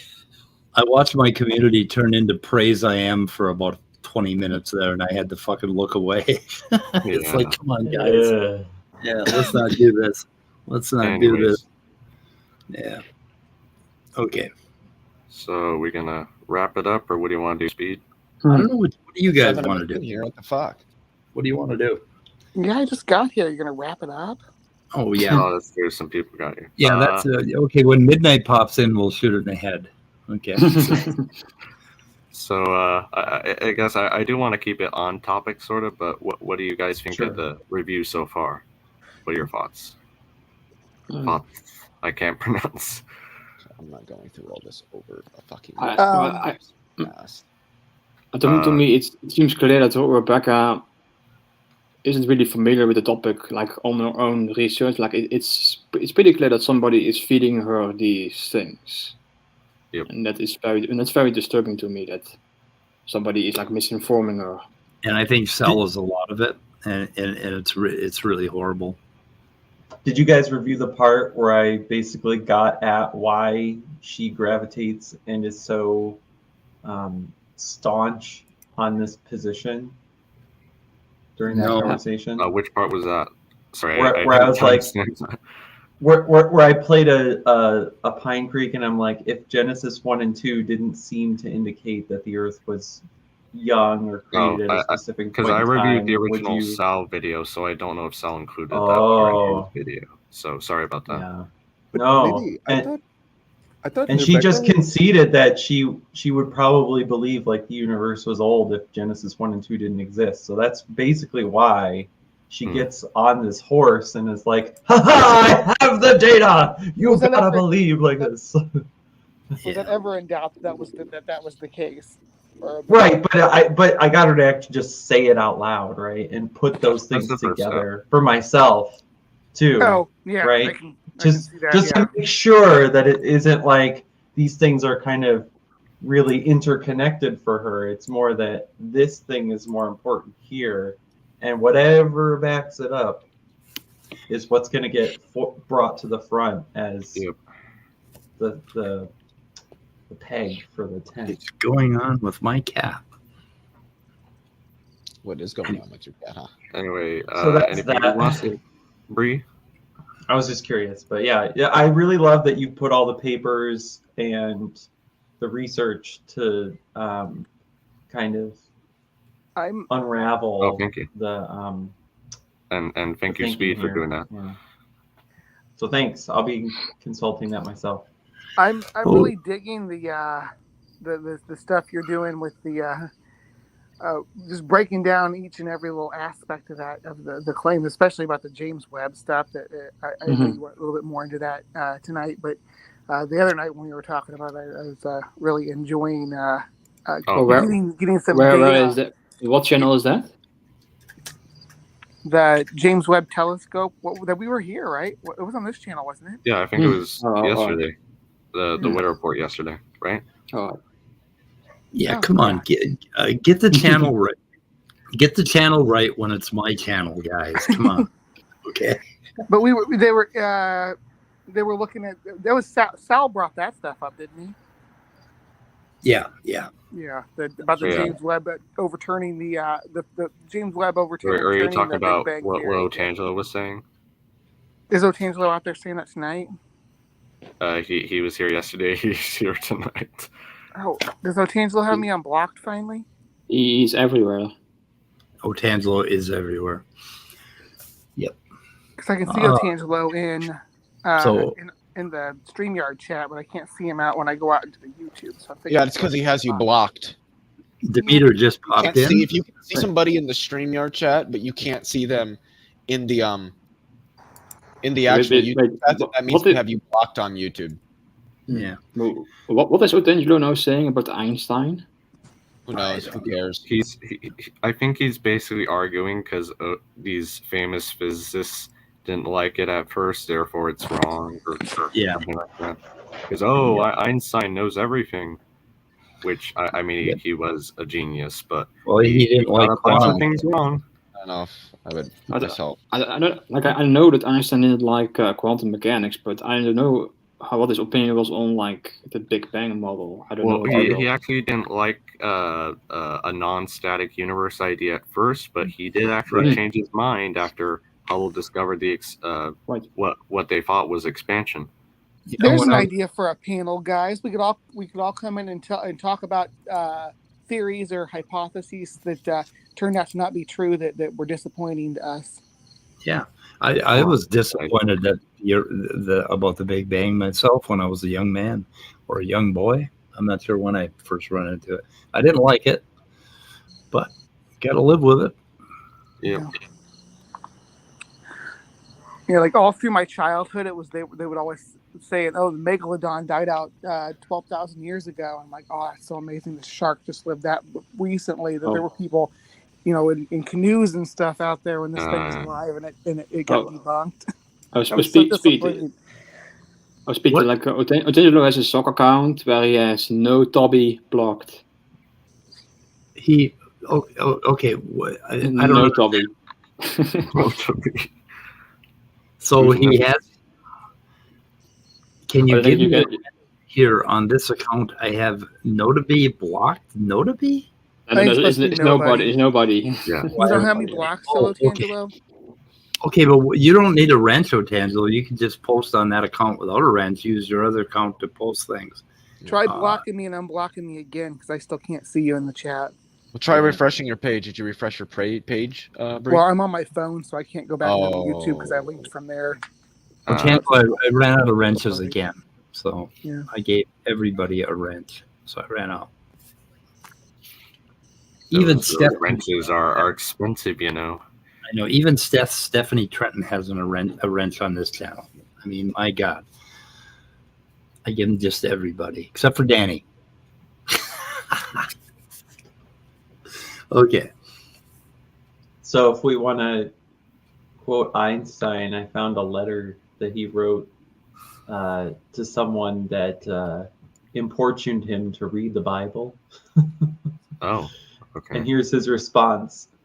Let's see, he said, the Bible, a collection of honorable but still purely primitive legends, which are nevertheless pretty childish. No interpretation, no matter how subtle, can change this for me. For me, the Jewish religion, like all other religions, is an incarnation of the most childish superstition, and the Jewish people to whom I gladly belong, and whose thinking I have a deep affinity for, have no different quality for me than all other people. There you go. Nice. Yeah, that's a good one. Einstein was pretty based on a lot of issues. Yeah. That was good. I mean, check out his family life. That's a whole other topic there. Why? And no, he wasn't bad at math. Let's just get that out of the way. Yeah. It depends on what you mean by bad at math. Yeah, that's true. Yeah. Well, when he came up with that fucking tensor notation, you wonder. He didn't. Oh, it wasn't him? Who was it? There were two people involved with that. Ricci was one of them, and the other one was Riemann. I would say would stop it. He kind of put the pieces together, but he still did a brilliant job of it. Yeah. We can't deny him the credit here. Ooh, so Sabine Hassenfelder has a new video. Oh no, that's 7 months ago. Sorry. Okay, that's 7 months ago. I'm sorry about the James Webb.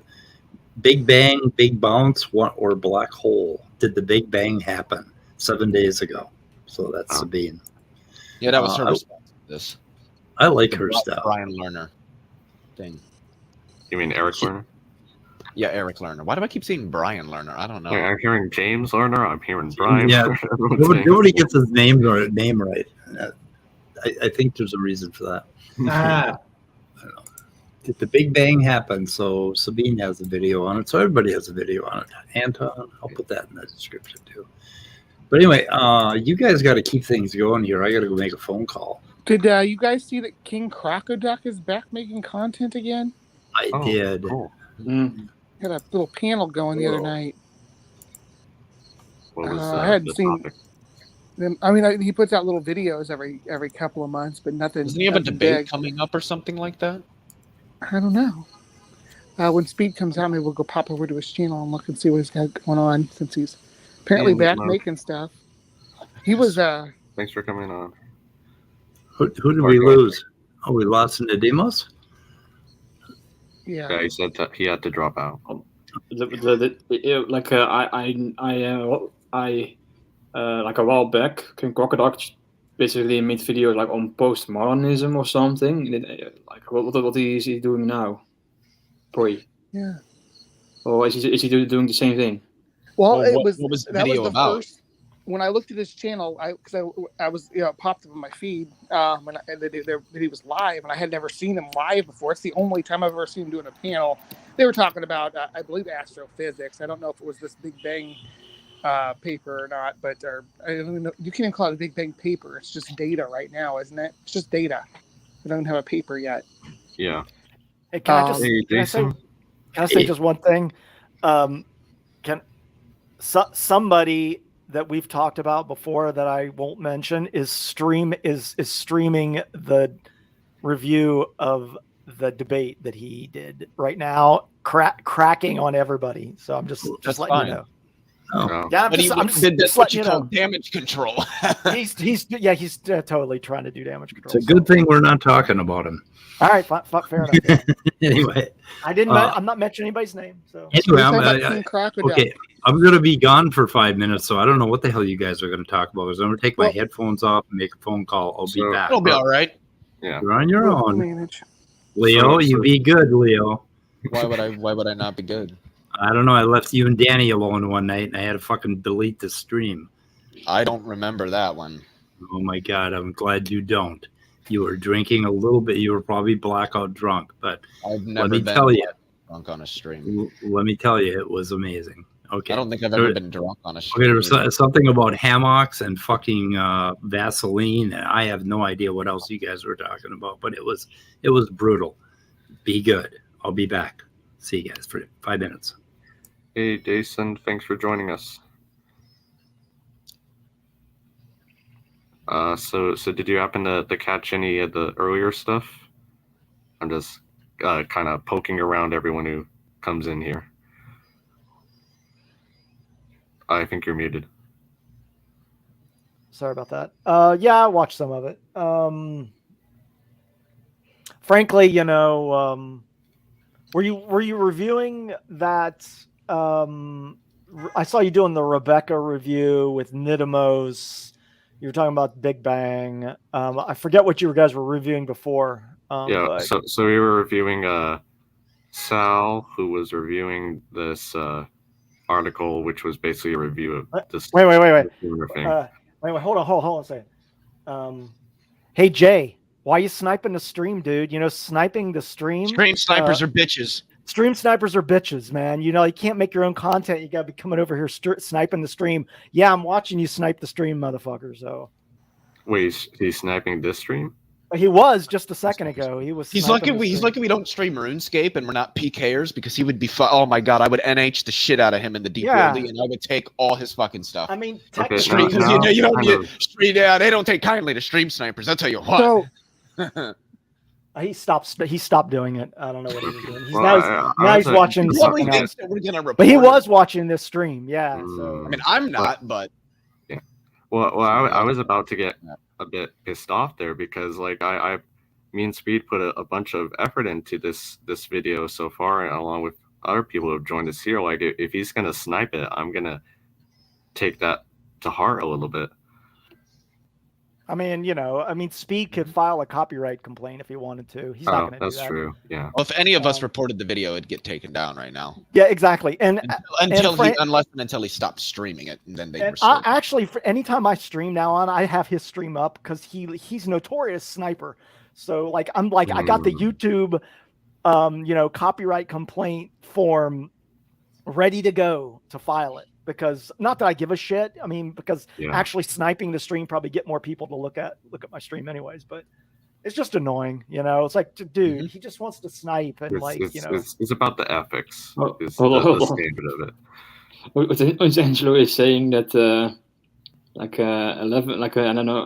Demeter is not a scientist. Yeah, because he called Otangelo not a Christian. A little back and forth they're having there. I also want to know what Otangelo put up. One of the comments he made earlier, that he doesn't disagree with the Big Bang, and yet he's touting off all this JWST stuff from Lerner as if it does disprove the big. Make up your mind.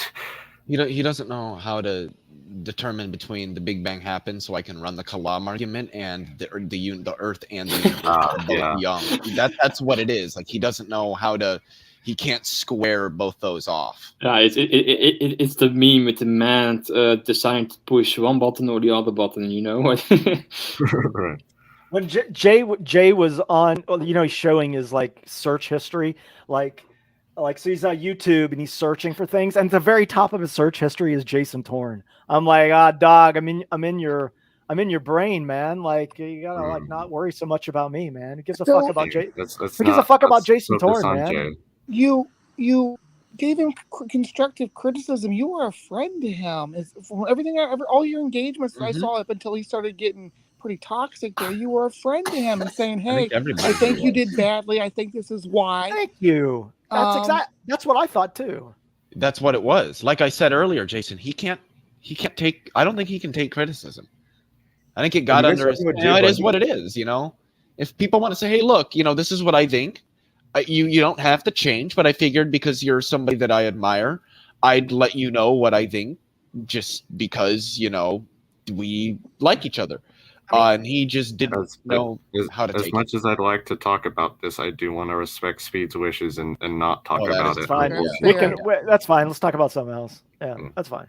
I'm with you on evolution stuff going on lately? Anyone? Oh, I did a talk on Van Dalia's channel on amphibians. So, although my mic was pretty bad, but you could still understand me. I think I also saw. You guys know who Peter is, right? Peter W. No, Peter from Paleologos. Oh, okay. No, he's actually the Peter I debated. Oh, that guy. Yeah. Yeah.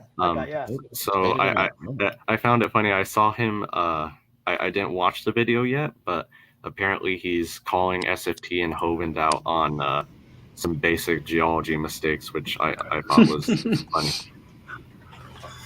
Who is it? You can scrap geology and just say mistakes, and it will work out. What did you debate this guy on? Common ancestry. Oh, he doesn't accept common ancestry? No, he's an Earth creationist. Oh. Wow, he is? Yeah. Or he says he I is. thought Paleologos was like an evolutionary theist. That's what I everyone thinks that, but he says he's an Earth creationist. He is young Earth. It's amazing. He is kind of an idiot. Okay. He's a student of Todd Wood. He's nice though. He's yeah, you can be a nice and be an idiot. I'm sorry, but I'm not gonna call him idiot. I'm gonna say that he has some bad ideas, but I did mention geology. He does accept a lot of the anthropology and primatology research that most YACs reject. So I appreciate that. That makes no sense to me. I don't. What? Yeah, he knows a lot about anthropology, but he's got big holes in his knowledge as far as evolution and geology and a bunch of other things. Big Todd Wood-shaped holes. Yeah, I think so. Yep. Paleologos. Yeah. I know the guy was maybe holes dug by Morton's demon. I mean, I watched that debate or parts of it. He seemed like he was a fairly intelligent guy. Listening to the debate, I didn't get the sense he was a young Earth creationist, but I didn't watch all of it. So, I mean, he seemed like he was engaging with your positions, Andrew. Yeah, he did bring up some interesting points I hadn't considered before. I still disagree with him, obviously, but I think, didn't we actually review that debate with Dr. Dan Speed at one point? Yes. Yeah, I think so. So anyone interested, go watch that. I had fun doing that with Dr. Dan. I'm trying to pull something up here. Where is it? God, Otangelo is still in the side chat. Wow. Yep. He is. He's like relentless in the side chat posting. I mean, I got to give him credit for that. Yep, give him props for that. Yeah. Maybe I can get rid of the sound. I just want to note it's like 7 o'clock for me over here in California, and it says the temperature is still 98. Yeah, what is happening? It's California. Yeah. Where are you in California? Like NorCal or SoCal?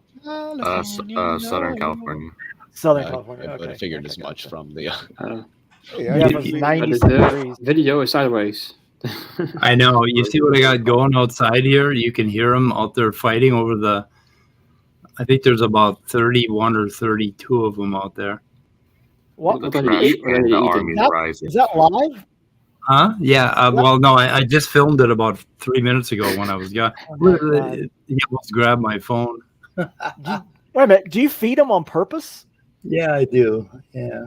What the fuck, Speed? Why are you doing I spend that? about they cost me about $100 a month. It's ecologically, it is bad for the raccoons to be dependent. Yeah, on. well, okay. Tell me about it. I used to have 5. Now I've got 31. So how bad can they be doing, right?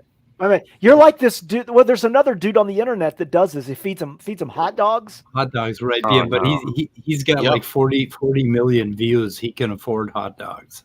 Okay. Oh yeah. I'm going broke. I gotta. These guys have got to leave. They've got to stop. I keep telling them they got to get a job. It's like, God, you got to get a job. Pretty bad. Anyway. God, I can't believe Otangelo just constantly. It just amazes me, man. I mean, God damn. I would get tired of posting posting so much. that demonstrates the opposite point he's making. I mean, is he typing all that out, or is he cutting and pasting from his blog? Sometimes he does. Yeah. Okay. Probably is copying and pasting a lot of it. He Typing does like a a copy crackhead. and paste blog after all. Yeah. Fuck, I don't know, man. I have had that sometime, like when I was arguing with him in the live chat. Sometimes, like he would respond with comment at a comment, like rapid fire, and they were all copy pasted from his blog. That's true. Yeah. Well, his point tonight was that we got to do away with methodological naturalism in science. Yeah. I mean, what? How the fuck would we even do that? I mean, how would you do any science at all? It's a stupid thing to say.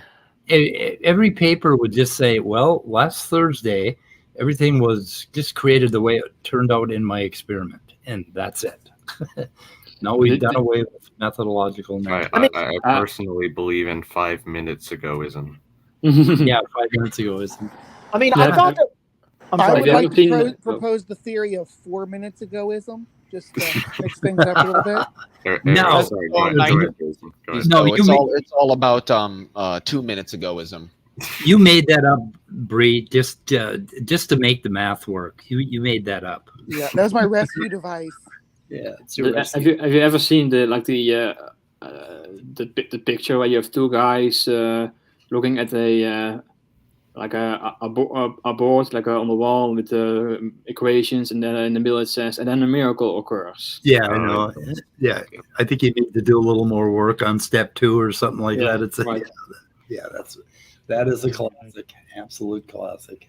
That's so funny. Well, okay, I was going to say in the side chat at some point, Otangelo said something like, I didn't quite understand it, but I'm just paraphrasing because I think he messed up some words. But I essentially was saying if you can't prove that where the intelligence aspects of a cell occur through methodological naturalism, then the God hypothesis holds. And right. I'm like, well, that doesn't make sense at all. No. Even if methodological naturalism is we have no clue how this happens with the cell. That's not any evidence for God or a God hypothesis. It just means we just don't know.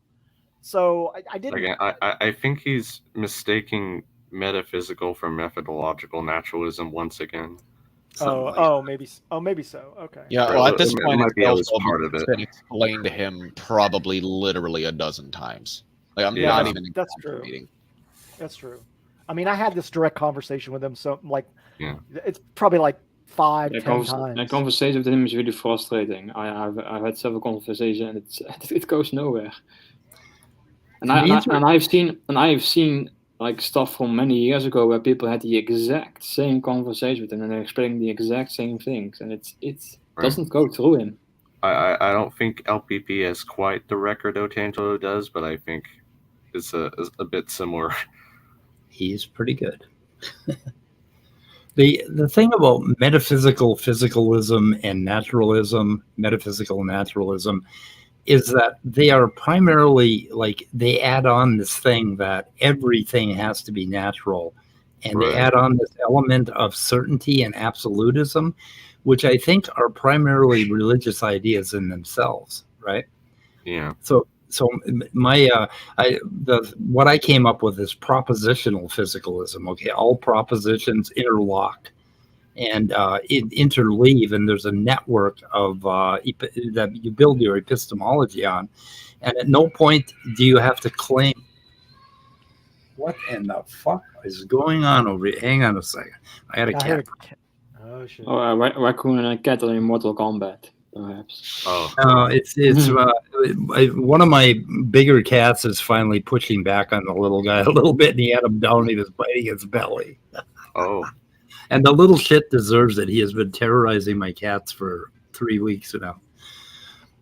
Anyway, so like the thing is that you do not have to claim certainty, and you do not have to make the claim of everything to be a physicalist. Okay, you can be a propositional physicalist. You can start, and the same with naturalism.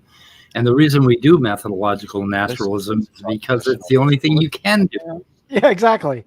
And until such a time as that somebody comes up with a better or an alternative methodology. Right. I mean, methodological naturalism is like, hey, doesn't say the supernaturalism is not real. It just means we just have no way of knowing. We don't know.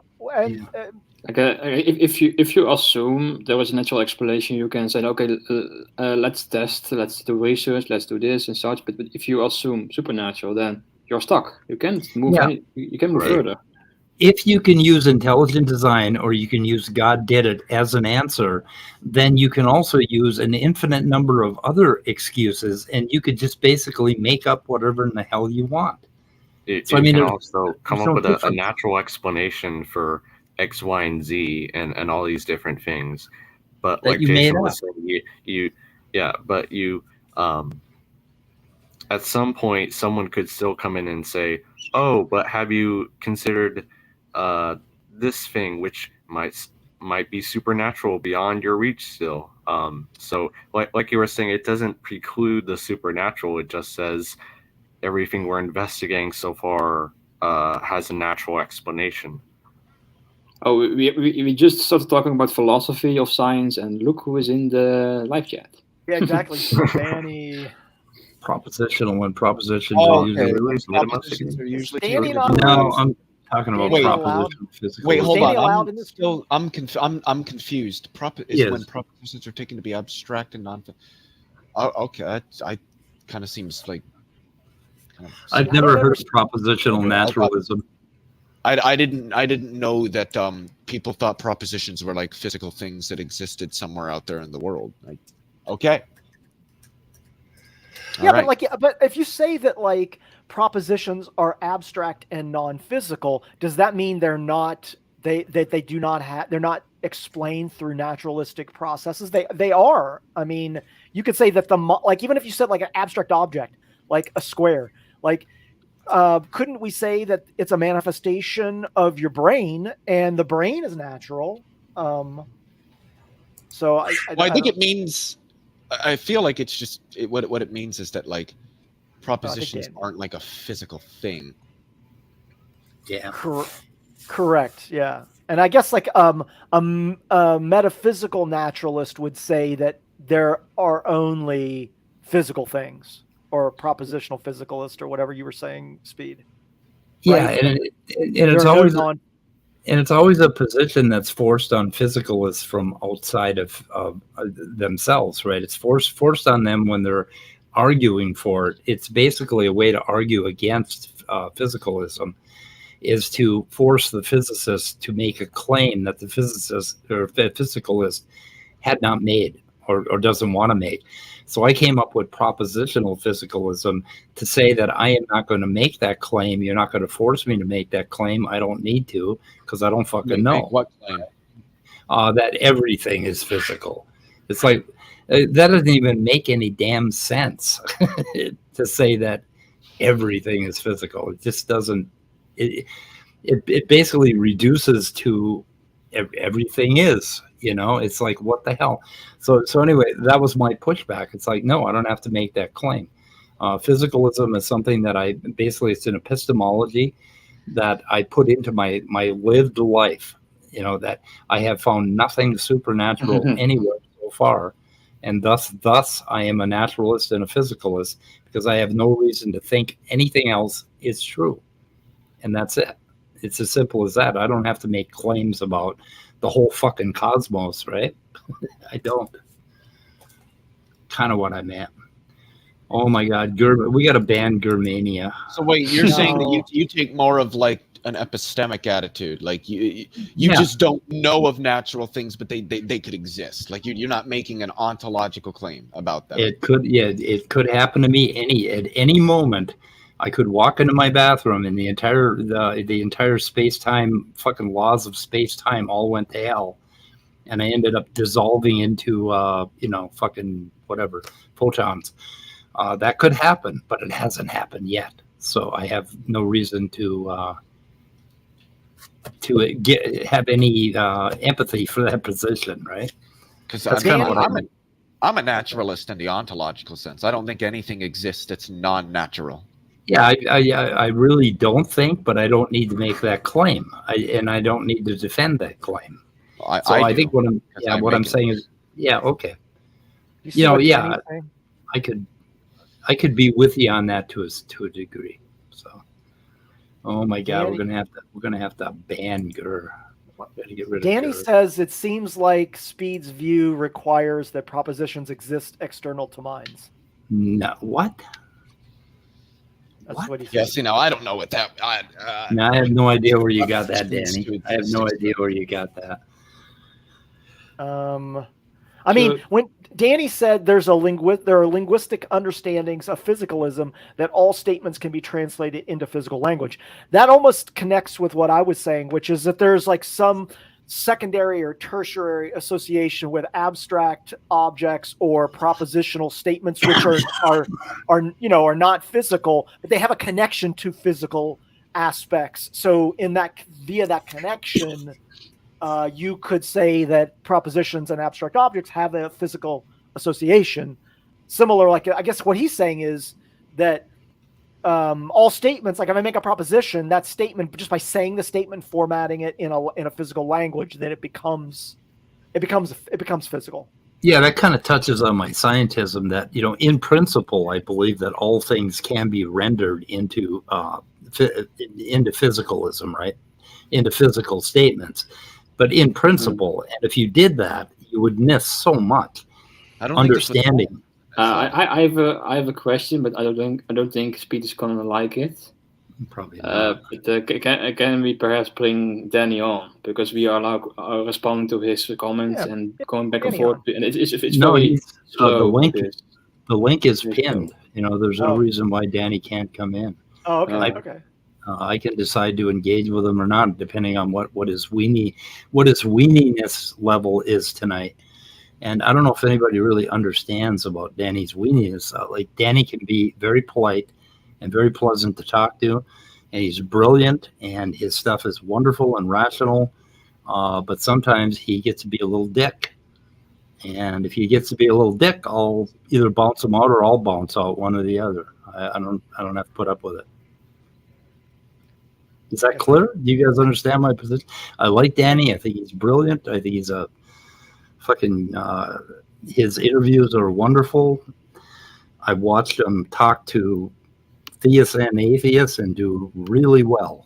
And I really appreciate the man's talent. So anyway. That's a nice compliment. Okay. And here's a motherfucker himself.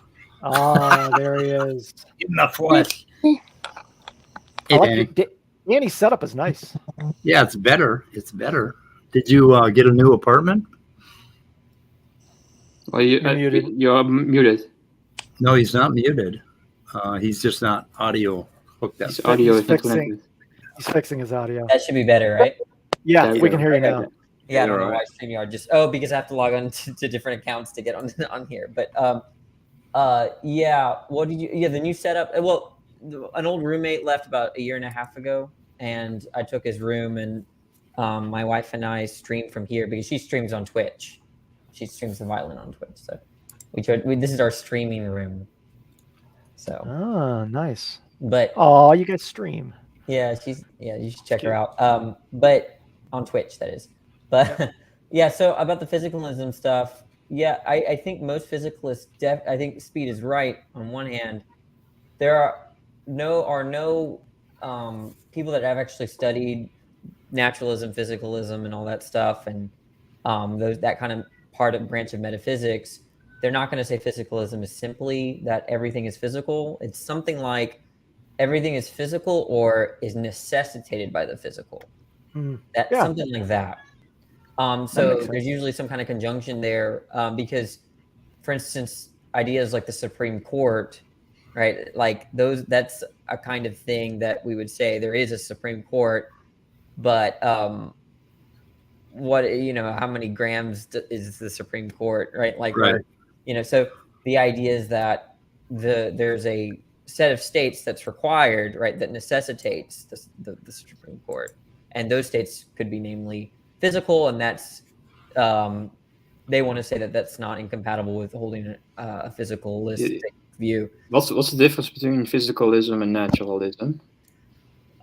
So there's a lot of ambiguity. I think it's fine to distinguish them, but you have people like David Lewis who insist on using the term materialism and naturalism interchangeably. Typically, people like to distinguish between physicalism and naturalism because, and we've talked about this before, but the idea is that there's a difference between substantive properties and relational properties. So like I am shorter than speed. That's not a substantive property of myself, but a relational one. The idea is that an example would be I'm in the room. I'm the tallest person in the room. But if someone were to walk in, I would change. I wouldn't be the tallest person in the room anymore, presumably. But there's no substantive change. It's a relational change. And so what physicalism might capture over something like materialism, or the way that some people use the word materialism, is that it captures these relational properties among objects and states that are not of so physicalism is more broader than materialism. I would say so. But like I said, even professional philosophers are not quite, there's no consensus on how these terms are used. But they usually stipulate, if they're talking about it, they stipulate what they mean pretty well. But there are differences, and some people use them all interchangeably, and like some people will use the word naturalism to just refer to methodological naturalism, and then refer to like what we call metaphysical naturalism as materialism or physicalism. So they'll talk about naturalism in the methodological, like when they're talking about methodology, they're talking about naturalism. When they're talking about metaphysics, they're talking about that they might use the term physicalism, materialism. I've seen that. I mean, when Speedcott said metaphysical naturalism, I typically use the term ontological naturalism. They both mean the same it's the same thing. Yeah. Okay. I prefer to call methodological naturalism methodological empiricism. I think the term naturalism is just too loaded for some people, and they like Otangelo, and they just can't get it. And I think that if you talk about methodological empiricism, I think it tends to make a little bit more sense. And what's interesting is less philosophers are identifying as any of these categories: naturalist, physicalist, and materialist, but not because they're persuaded by arguments that are antithetical to those views, like non-naturalism, but because it's very vague about what they mean, so they don't they no longer take the label. For me, it's more that I do not have to make those claims, and I do not want to make those claims, and I'm not ready to make those claims. I'm not ready to go all the way out to the edges of, the edges of ontology to make those claims. I don't need to. So and so a lot of people have that kind of sentiment, like, look, I don't want to make a claim. Like, they might even say something like, well, mental states are brain states. Whether or not the brain is natural or physical, or what we mean by that, is not really interesting to me. I just want to say that there's this kind of dependency or relation between mind and brain, whether that be identity or whatever, their necessity, and whether your discussion about whether these things are physical or natural, I'm not really interested. That's kind of one perspective you could take. I mean, in that vein, I guess along that lines, if somebody had that thought, they could say that they could disagree with the fact that the mind is a product of the brain. It just happens to, it could be that the brain is not like the brain is dependent upon the mind. Mm-hmm. Like the mind produces the brain.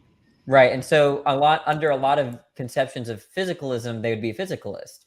Right. But the idea is that I think that from what I've understood, if it's not of necessity, like if it's not like, given this brain state necessarily, given this mental state kind of thing, then people will start to recognize them as not a physicalist. But if there's a necessitation relation, because there are different necessary relations other than just identity, you could have laws and stuff like that.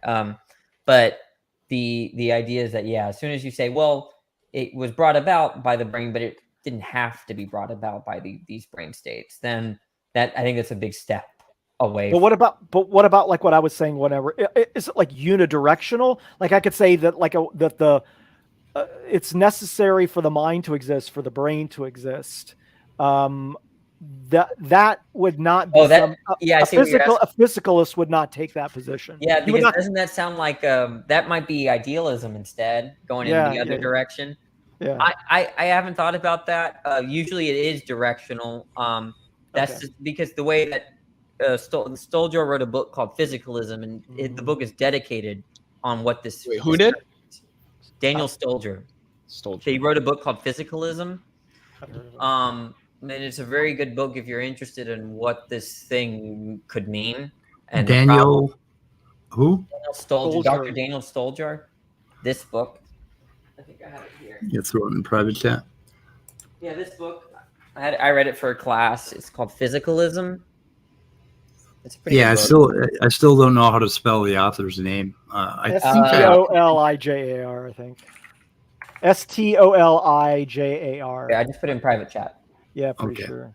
I had that book. Yeah. Oh, nice. Okay.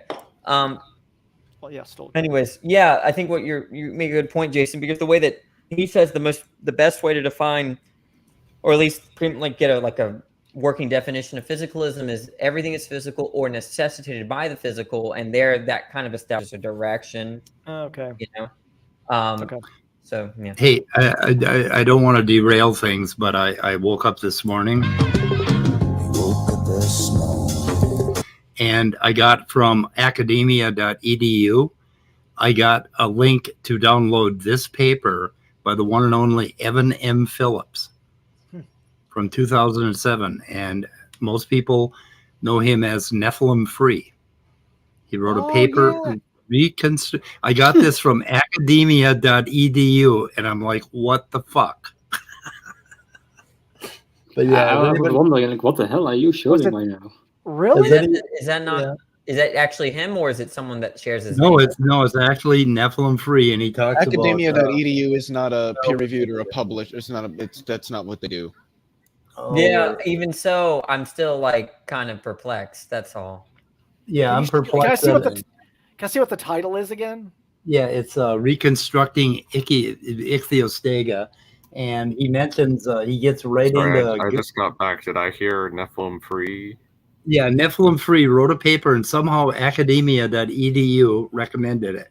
And I get papers from philosophers and scientists on that thing, and then all of a sudden I get Nephilim Free. It's not, and I'm like, that write papers on that site. It's not like a published peer reviewed site. It's not. Yeah, it's not peer reviewed. It's just just posted it. It's literally a place where pretty much anyone can publish something if it looks formal. What is the context of this paper? I get Ichthyostega. Is he making a case that it's not a transitional species? Is that the point he's trying to make? He goes through all the things that somebody listed as necessary for basically tetrapod limbs, I think, to develop. And then the part that immediately puts me off is the fact that he's putting coelacanth in the initial chain there, as if it's like a progression from a living species or genus to. It's like putting the chimp at the beginning of our family tree, right? That's not how it went down. The lineage proposed by evolutionist scientists between fishes and tetrapods centers upon the species, and then he goes on. So I mean, he gets right into his young Earth creationism shit here. But it's props for him for not saying species. Okay, but I just want to make a comment. There are no references. Right at the bottom, there are absolutely no links to any other papers. There's no references in the body of the paper or anywhere. So paper, and then he writes Finnish. But how do you write a paper and you're making all these statements? I'm like, where did you get any of this information? Did you actually do the research yourself? Like, I don't understand. Like, you had to have read it from somewhere. So, like, I understand that there could be novel ideas in here, but like, clearly, no, there aren't. But this is actually not true, because evolution is to them a religion, a set of beliefs held with ardor and faith. As long as humanism is the foundation for their faith, the evolutionist feels justified in presenting a case for evolution by any means necessary, even if it is speculative or outright fallacious. It is a form of self-worship. No. The creation is worshipped while the creator is denied. That's some lack of self-awareness. Anyway, okay. What does humanism have to do with evolution? That's what I want to know. I don't know.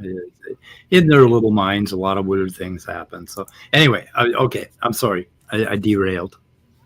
Wait, have you been getting, I know Speed has, but have y'all been getting those emails from, like, I've been getting an email train with, everyone's arguing with Otangelo online. Oh, yeah. I'm getting them. Yeah. And what's really annoying me is I stopped. I wasn't reading them until Otangelo started commenting, but what I've noticed is that he repeats stuff that this is one thing that really bothers me about a lot of people, and like especially apologists. And that's when they don't bring up objections when they know they're going to be called out on them. So like, if he's in a certain social situation and knows that, hey, if I say this, I know they're just going to respond in this way. So I'm not going to give that objection, because it's not going to be like, in other words, the kind of objections that Otangelo brings is very he's not thinking 3 steps ahead, basically. Yeah, and it's like, it's kind of dishonest, right? Like, oh, I know I can get away with making this objection or making this argument because no one can really call me out on it. I don't. That's despite the fact he's been called out on it many times. I just don't understand half the stuff that he writes. I mean, he goes on these long pontifications. They're not really. It's not really clearly written, and it's very scattered. I mean, it's not like the individual sentences aren't understandable. It's like when you put them together, it doesn't form a cohesive hypothesis on what he's actually trying to get across. And it's like, brevity is a skill. Like, people think that if I write like a novel, then it must be like it shows my level of intelligence. It's actually the opposite. It's like your ability to write very condensed material in a very minimal, like some papers that are like 5 pages long can be like mind blowing. You're like, this is such a novel idea, and the guy wrote it like in 5 pages. So brevity is key. Oh, absolutely. Yeah, go ahead. No, go ahead. Yeah, like all my quizzes and tests that I give in my classes, I specifically only give them enough space. And I'm like, hey, if you're going over that amount of space, you've got a problem. Yeah. Right? Because if I don't say that, then they'll just write me an essay, and then I have to read a bunch of BS. Yep, that's the way it works. Like people think the more I write, the more. Well, there's that sort of encouragement that at the high school level, where you got essays you have to write for a word count and stuff. It encourages that ideology and that way of thinking about writing a paper. Absolutely, you're right about that. It's not all their fault, because they've been trained, like, make sure it's at least a page, make sure. And it's hard because, like, you can, too much brevity. Well, it's kind of a tautology. Too much brevity is bad, but like, it's hard to get them to shift away from how long does this need to be to like how long should it be? Heck, I'm still working through that. Yeah, I mean, Everybody something does. Yeah. Yeah. So it never ends. Like I'm writing a paper right now that I'm submitting to Scientific Reports, which is a nature journal, and it's got a limitation of like 4,000 words. So it's not a long paper, and so I have to condense everything down. So it's like every word counts. I have to like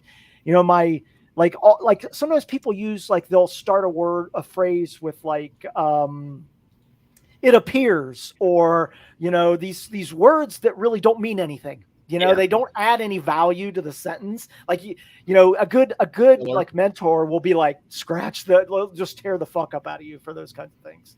So you want to be the worst mentors are the ones that just A+ and it was great and nothing else, right? Like it's very hard to find someone that will honestly tell you, look, your writing sucks. Oh my God. I have been told my writing sucks so many times. I've had like people be like, I have no idea what the hell you're saying here. Or like, just like, are you really trying to say this? Because if this is what you're saying, it's nonsense. It means nothing. Well, really? You get a lot. Oh yeah. We're too nice, I guess, over here with our department. Like, oh my God, no! But like I think I've told this story before. But one of the guys that was on my PhD committee has a Nobel Prize, and so he would just be ruthless. Like in my prelims, like he was just completely ruthless. Like I almost like cried afterwards. It was so so traumatized. It was traumatizing. Yeah, and I think that's just bullshit. These guys that think, well, I've got a Nobel Prize, so I can just say and do whatever the fuck I want. Well, no. I mean, he has a high. Though. Well, but he has a high standard. The thing is like after that, now he's like my greatest cheerleader. He's like on my side all the time. Yeah, saying my most critical professor, it rips into me. His standard for an A+ paper is a publishable paper. And so I've only gotten an A- as high as an A-. I can't ever bring it to the level of like, because I just don't, I just write to get an A usually. I don't write to get published. And but he's like, let me know if you're applying to grad school, I'll for sure like, give you a recommendation, all blah blah blah blah. And I mean, it's good to know they're not trying to get you to fail. Yeah, but it is like a toxic standard though, although it helped me a lot. Like to get an A in a college in a master, I don't know. I don't think the standards should be publishable. Maybe it should be. I don't know. No, you're right. And like I've talked to a number of people who, when I've told them these stories, they were like, "This is really an old school technique of like trial by fire." Like some people are like, "It's an old white guy technique," like where you go in and like they essentially want to break you down. They want to be like, you're an idiot. You don't know what the fuck you're talking about. And they break you down. And it's not only trying to get you to think, but it's also trying to see if you'll break. They're trying to like, because the reality is you submit a paper, oftentimes you will get reviews back and the reviews are just like you're just really bad. But they're trying to show you that like, sometimes you have to stand up for yourself. Sometimes like when somebody says like, this is shit, you have to be like, well, I don't actually think it's shit, and I think I can defend myself.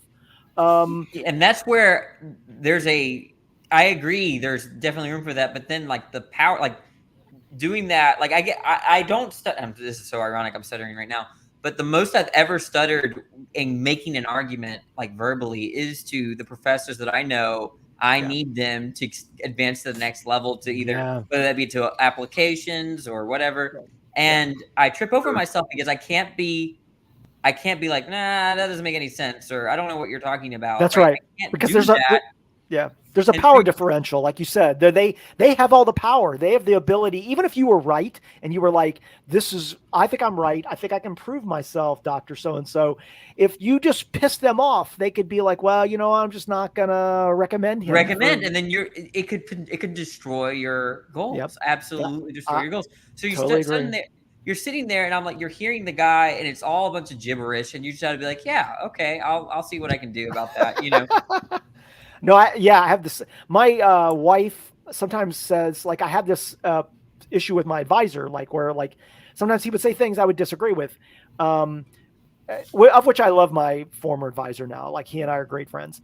That my wife called him my petty tyrant. Like he was like that, you know, he was like there to like, he was a tyrant, you know, but he's like this. I could never fight back. I always had to just take it. Because of that situation. But like I did learn a lot from that. You know, I learned when to keep my mouth shut.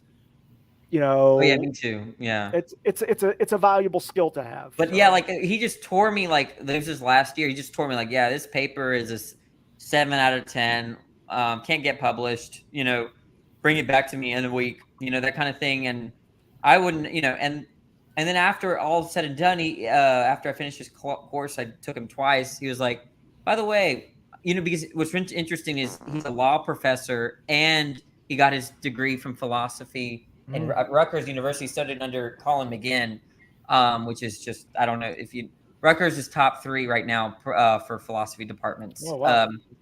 And he's like, by the way, you know, you made me miss philosophy. I was doing so much law and I'm now trying to publish back in philosophy because of our conversations. And I'm just like, wow. Whoa, it was really cool because he only helps out the philosophy department. He's not really part of the faculty. So, but he wrote a book, a really good book, I would argue, on free will, responsibility, and crime. And so what he does is he tries to bring a lot of the metaphysics, but kind of bring it back down to earth with like law and like punishing and our criminal system and stuff like that, which is really, really cool book. But he was in favor of like restorative justice as opposed to retribution. Yeah, a little bit. Most of the book is dedicated, however, to the nature of free will. The last third of the book focuses on crime and punishment, criminal responsibility, that kind of stuff. The paper I have up, I found it in my library papers this morning. I forget where the fuck it's from. 2015. I wish scientists would quit doing this because this quote here, the origin of domain. This is about the evolution of proteins. The origin of domains themselves, however, is poorly understood. An origin de novo by random concatenation of amino acids appears impossible due to the high sequence complexity and low folding yield of polypeptides, as well as the absence of abiotic processes that could produce peptide chains for more than 5 or 10 residues. Now, then the rest of the paper is about the theory about how this exact thing happened, how small peptides formed domains and ended up evolving like Can from... you get the link to the paper? I can put the link out, yeah. Jesus well, Christ. I don't have the link. I have the name, and you could find it on... I'll give you the name and the first author. I'll put it in public chat. But anyway, it's a really good paper on protein formation. But the thing is that, no, this is in the introduction. So when you read the introduction, they always state the problem. They always state, here's the part, we don't understand. And then the whole paper is about lending to how our understanding of that problem. And now Otangelo would see this, and he would pick that part of the paper out, and he'd quote it, and that would be it. Okay? Because they always do that. I've seen this paper before. Yeah, I thought it looked familiar. Yeah, right. Yeah, it's a good one. A vocabulary of ancient peptides at the origin of folded proteins. Right. And this is something that I'm actually working on a little bit. Is these early protein, basically very small peptides and small RNAs, and looking for, and I found like zinc finger domains in the middle of my random batches. So there is also an online on YouTube a presentation by one of the authors on this. So if you don't want to read the paper, you can watch the presentation. Said there's what did you say? YouTube, on YouTube, there's a presentation on YouTube by one of the authors. Really? The paper. Yeah, right. Oh, nice. So I got to find that. Let me look that up. Cool. Hi, Gur. What you doing, Gur? The great and wonderful Gur. Gore. I was thinking, there's this guy named James Fodor, and he had some interesting perspectives. Jerry Fodor. James. Oh my God. Wait, how do we know that? Which one, James? James Fodor. There's somebody with the last name Fod. Are they on YouTube? Are they on YouTube? And he has a very interesting perspective. Never mind. Natural selection. Oh, yeah, he's that's like a Jerry Fodor. Jerry Fodor. Yeah. What happened to What happened to Gur? Of course, I fucking fizzled. Oh What my happened to god. Gur? I don't know where Gur went. My cat got him. Gur?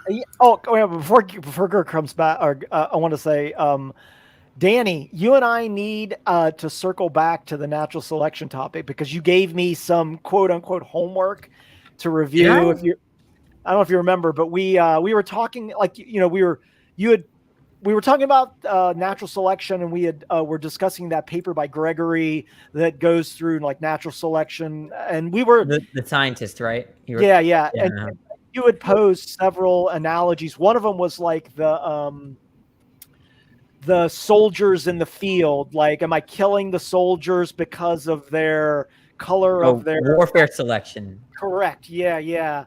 And so anyways, I'm just saying that at some point I'd love to like maybe circle back and have another conversation. Yeah, I'm probably not here. No, not now. I'm just definitely not here. No. Definitely not here. Definitely not. No, Speed loves philosophy. I would be glad to host that for you two guys, though. I would be more than happy to host that. You can't kick Danny, though. No kicking Danny. No, I will keep my mouth shut and just host it. I'm not going to lie. I tuned in earlier right as Danny joined, and I thought, oh, that's not going to last long. Then I bounced for, I don't know, what seemed like 20 minutes, and he's still here. I'm like, wow, maybe Speed is. He's showing amazing longevity tonight. I'm really impressed. So, that's how the girls know me by. What the fuck? That's the curse of you entering the stream, Danny. Everyone's going to remember this half of it and not the first half. Yes, Danny had a dream. Ness, could you find me that video, perhaps? Could you find me that video? 'Cause I'm not having any luck finding that video. But anyway, I'll go back to full. Okay, so be nice, guys. Be nice. I almost had a stroke tonight listening to Cell. I'm running the fucking edge. Good old Seattle. Is he stepping away? Is Speed stepping away? Speed, I put the link to the presentation in the private chat, although it's a very long talk, but still interesting talk. Good. We can't talk about this certain person that you mentioned. Like, we can't talk about that person, Speed. No, you can talk about that person, but I prefer to talk about James Fodor. He is fucking awesome. No, I mean, I don't mean Jerry Fodor. I mean this other person. You don't want to talk about. Yeah. God, we don't want to get in any goddamn trouble. Well, his name sounds similar to Pocket Rocket. I'm not going to get in trouble. I'm not going to get in trouble. I was just watching his shit. Yeah. What the hell? I do want to know the rundown. Who are y'all like? Who's enemy like in what do you call it? Have beef right now with him? Is that Pocket Rocket? Yeah. Jason can have a beef. Kind of, yeah. He doesn't like me at all. He's claiming to be a Christian now. I think he has. Go ahead. I was just gonna say I was checking out his stream earlier, and he talked about how he teaches intelligent design. Yeah, I heard that. I was wondering if I was going insane. I was like, I know. Surely I don't know. Say that. I have no idea what is going on with that man, to tell you the truth. No idea. I have a feeling he's going to turn into one of those YouTube crackpots just for the views and the money. Yeah. No, what the fuck is he doing? I would say that he is more of a grifter than John Maddox would ever be. Yeah. Because John Maddox actually believes what he says, at least as far as I can tell. This guy, I think, is just totally grifting. So if you can say LPP is a grifter, you must admit that Pocket dude is definitely a grifter. Do you know what I would like to say about him? He's a very complicated person that we don't know very well yet, and he doesn't know this community very well. And we just ought to withhold our judgment and see where the fuck this goes and not make it any worse, right? Nah, because I think we heard him. And he's a dumb motherfucker. I think you're seeing some response from that. Yeah, I know. Okay. He's not dumb. I'm positive he's intelligent because I do believe that he does have a PhD or two. So that's awesome, but my God. Once again, I've already stipulated this, but being in a dual program for a PhD does not necessarily mean that you have two PhDs. It means that you were in a dual program. So like some of the credits that you took for X fulfilled a program for Y, or you were actually entered in a program. So you're like in an ecology program and an integrated biology program. To me, that's not 2 PhDs. He didn't do 2 dissertations. I see.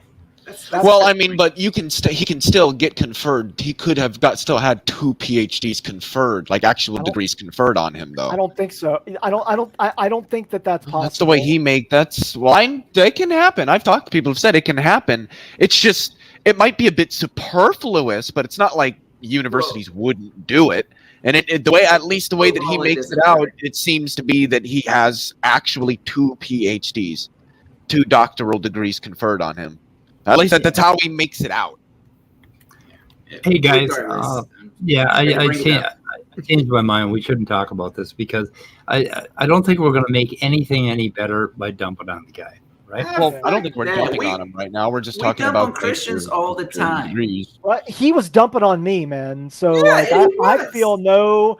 I feel no shame in saying I'm not actually even dumping on him because I've already said that I respect his position. If he wants, I understand his position. If he wants to do what he's doing, that's totally within his prerogative. I don't necessarily agree with it, but I think that I should be able to respectfully disagree with that position and him not get so upset about it. He's going to get so upset about it. I'm sorry. That's a problem that he has, not me.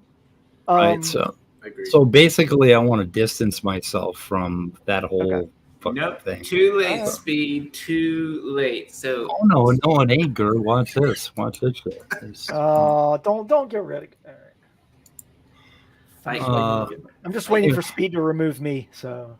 I think we're gonna shoot her in the head, and we're gonna go back. Get here. I know, but we're going backstage, and we're gonna have a heart-to-heart, girl. My son. I hate those. I'm gonna explain to you. Anytime Speed sends me an email that says, "Hey, girl, I need to talk to you," I'm like, "Oh fuck, what did I do this time?" Yeah, no, I got to talk to you about your mom. Oh shit. We got to have that talk, girl, and I think it's good. It's going to happen backstage right now. I think we need to shoot her in the head. All right, I'm going live. Anyway, you go live. You go live, and you have everybody over there, and you do whatever you want. But you gonna pull a knock on us, Gur? Yeah, I'm gonna be like Gurasuchi. Anyway, guys, I grow weary, so I'm shooting her in the head. So goodbye, cruel world. Okay. Hit that fucking.